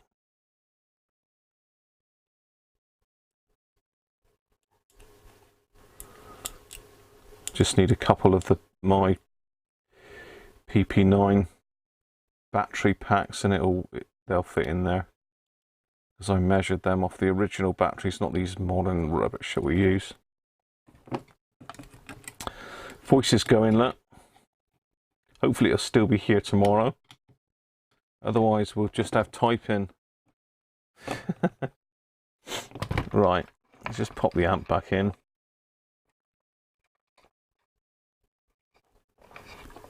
So this is certainly a nice little restoration project if I can get myself a blue handle for it. And it's like a sea blue, it's not like a bright blue or navy blue, it's like a greeny blue, if you know what I mean. Nah, I mean.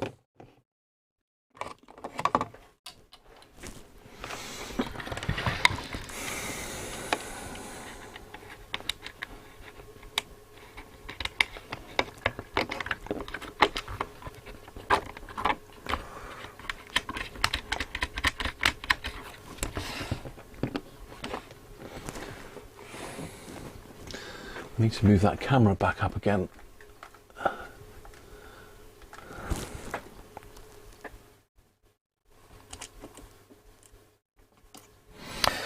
Well, I'll have to have an experiment with this cam link. If it's gone, then I'll need to get it replaced. But £100 a pop, it's not Not something you just, oh, you know, sod it, chuck it away and get another one. 100 quid's a lot of money.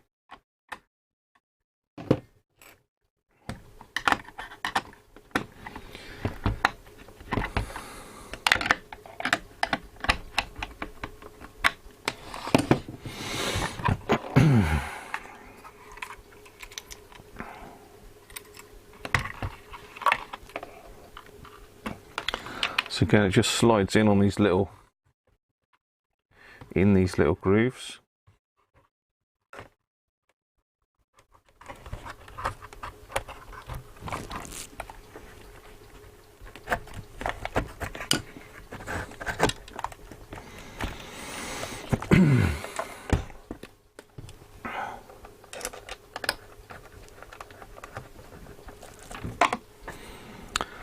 It's quiet, isn't it? Can't even hear the tally on, but I think Mrs. Crunch has nodded off down there. Mrs. C has nodded off, I reckon.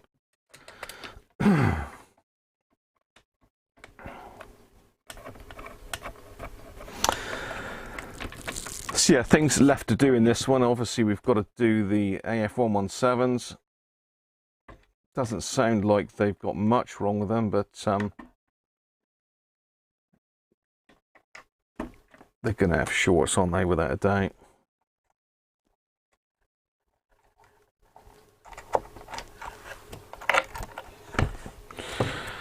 There we are. Let's give it a final bash when it's back in the case.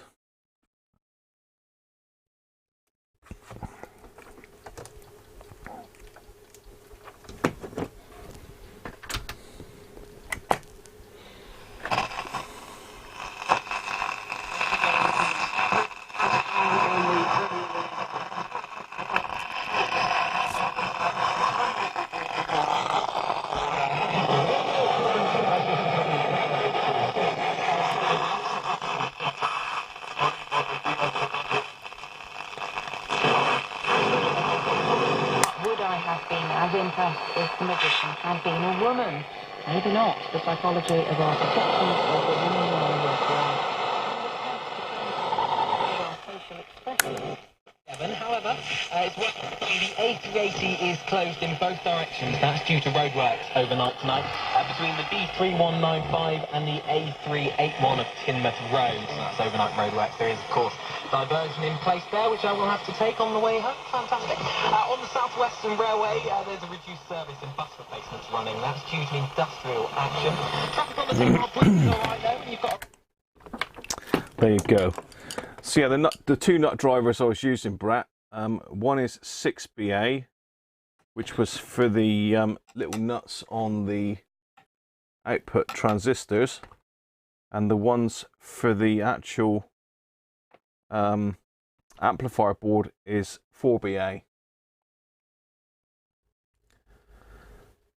So I don't know if you're able to see them underneath the overhead camera. Yeah, so just in case you haven't written it down, Brat, there you go. 4 and 6 BA.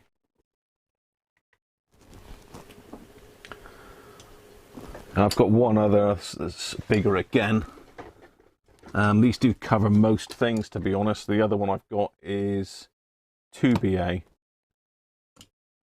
So 2, 4 and 6 BA.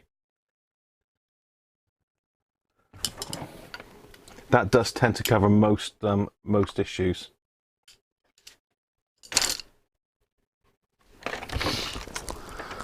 Okay, so that was a quick look at the Mini Herald. Hopefully you've enjoyed that. Don't forget to give me the thumbs up if you have. And appreciate any comments. I haven't quite caught up with yesterday's comments yet, but please send them in, because it makes it feel like you've actually got an interest, or your audience is engaged, shall we say, if you're getting comments. There's one thing I didn't put back, and that was that little thing there, wasn't it? The little IF Heidi can. Well, I'm going to stick that in there now. I'm not going to take it apart again for a minute.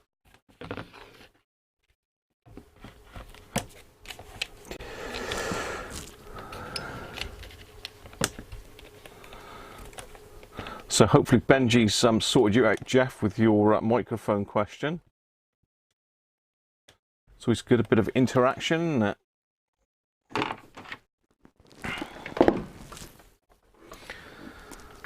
Let's put that one up. It's much prettier, isn't it? Much prettier, that one.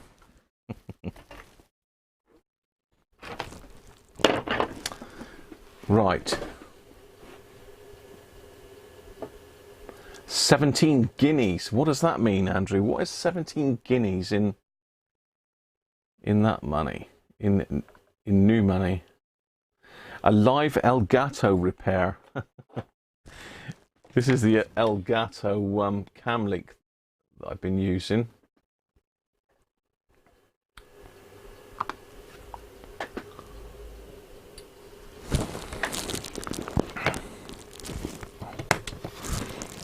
That I think is what has failed. It's the Elgato Camlink 4K, so that connects my my cameras into the laptop. But I shouldn't have thought there's any through-hole components in that, George, is there? That's going to be all. That's going to be surface mount, without a doubt. Without a doubt. Right. Beer's gone. That was actually a nice beer, that. Hog's Back. Advent Ale.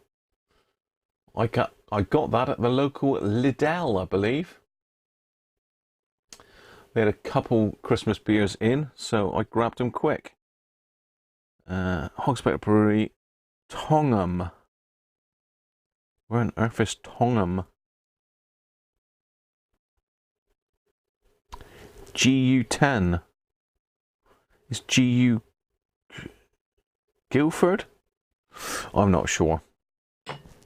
But yeah, very nice. Right, so it's time to get the Monster Advent Calendar in and see what's behind door number 3. So let's zoom the camera right back out again.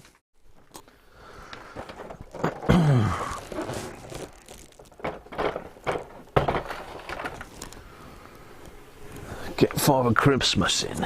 Father Christmas. So that's my little pouch that came in day 1. And I got a flat bladed bit in day 2. So where's number 3?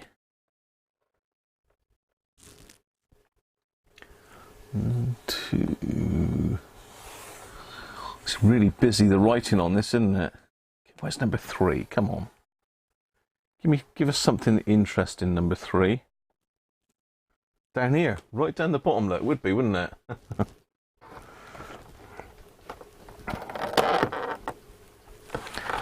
Break my fingernails on this. Oh, another bit.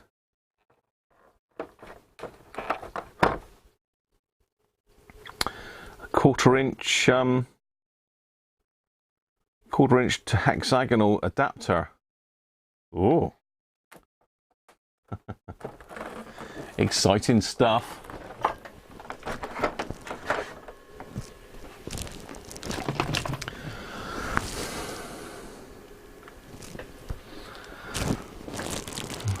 So it's for quarter-inch drive sockets, I would assume, which will be quite handy because I do have some quarter-inch drive sockets which I do use fairly often. And if you can't get any of the right size nut spinners, you can always get quarter-inch drive sockets. So useful bit of kit, and I assume that goes in there. Here we are. 3 pieces down, 21 to go. Wera.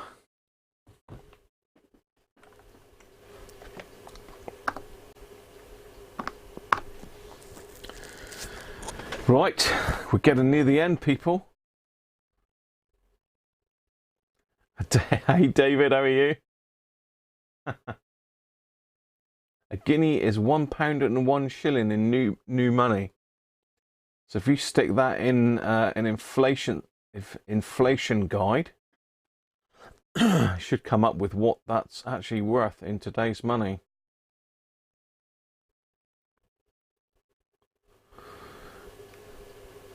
So anybody got Google there to hand that they can stick in £1 5 pence in 1965? Did we say that one?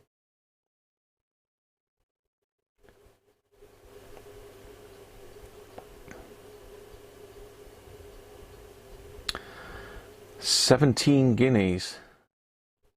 So that would have been £17 and 35 pence, is that right? No, 17 times 1.05. Could do a bit of maths, people. I hate maths. Always hated maths.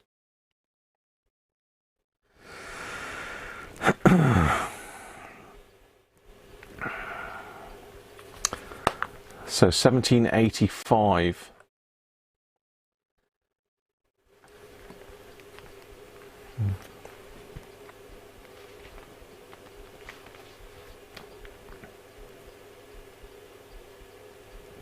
$17.85 it is. Cheers, Colin. See you tomorrow, mate. Don't know what's going to be tomorrow. You never know. $35,000. I think you got the wrong inflation calculator there, Andrew.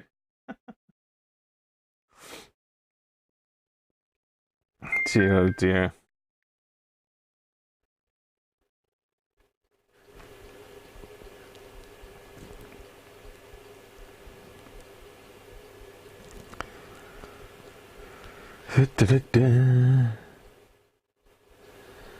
Okay.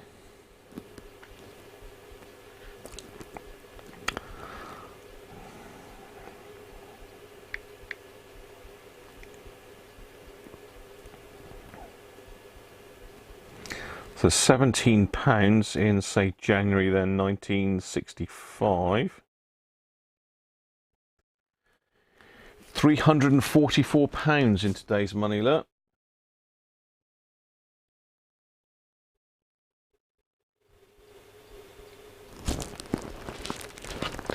Bargain.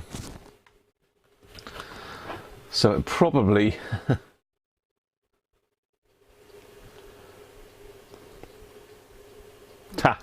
I don't know who got there first, Andrew. So I just put £17. Andrew's probably put the pence on the end of it, look.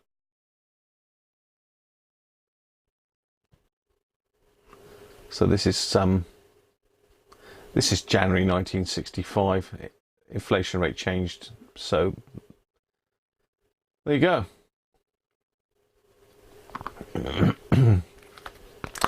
£344. So it was back then an expensive radio, and probably only for the better off middle class, upper class. Us poor old working class folk wouldn't have been able to afford one of those back in the day.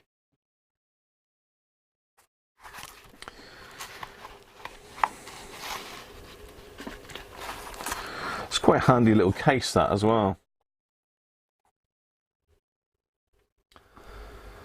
It's quite a handy little case, that. What's going on here? So it folds up pretty square.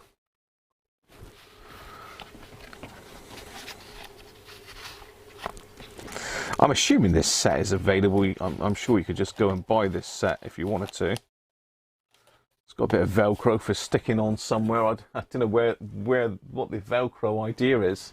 You stick it on the wall or something, or I don't know. Anyway, it's well-made kit. I've got to get myself some new screwdrivers at some stage. These ones here that you see me using all the time, I actually bought these, it must be 10-15 years ago in Wicks. This is their like branding, I suppose, for their screwdrivers, Wicks. A lot of their tools had that sort of finish on them, so they're not brilliant, but they have lasted quite well. But the small flat blade snapped the other week. All good stuff in it. Right. 500 Mars bars back then for £17. Does put it into context, doesn't it, really, Theo? It's was a lot of money back in the day, so. Anyway, people, I think that's pretty much come to a logical end. What have we done? 2 hours 17 for a 1 hour live stream. That's pretty good, isn't it? I just can't help myself, can I? An RP18 would have been over 800 quid. Oh, big money.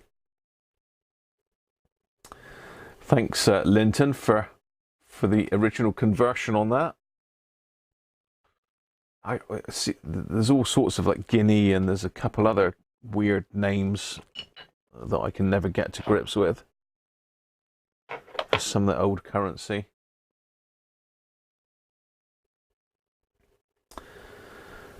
RP18A. You've got an RP18A. What's the RP18A, Simon? RP18 is a beautiful radio. It will feature this Christmas, definitely, because I've got another one in for repair.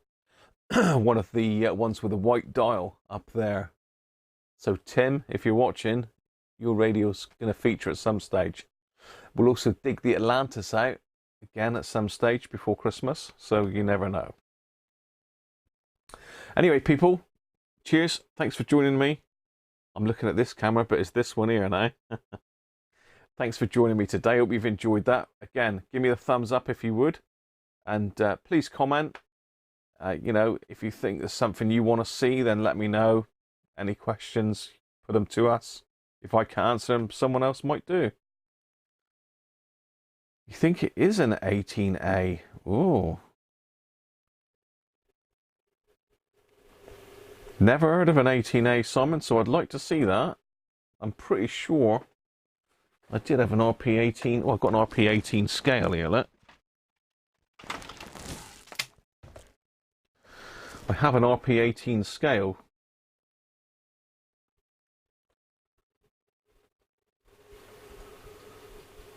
So be interested if you've got an 18A, Simon.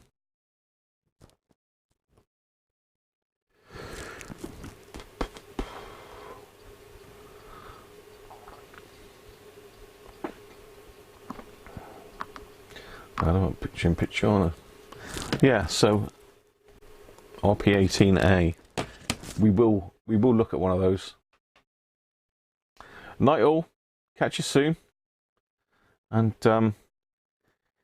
we'll pop the old Christmas intro back on. Intro, outro. You think you're talking BS, Simon, do you? Where's the belly dancer? I'm missing things. Cool, you're all typing all at once now. Sean's saying great day. Cheers for that, Sean. Appreciate it, mate. Still looking at that camera. Is this one?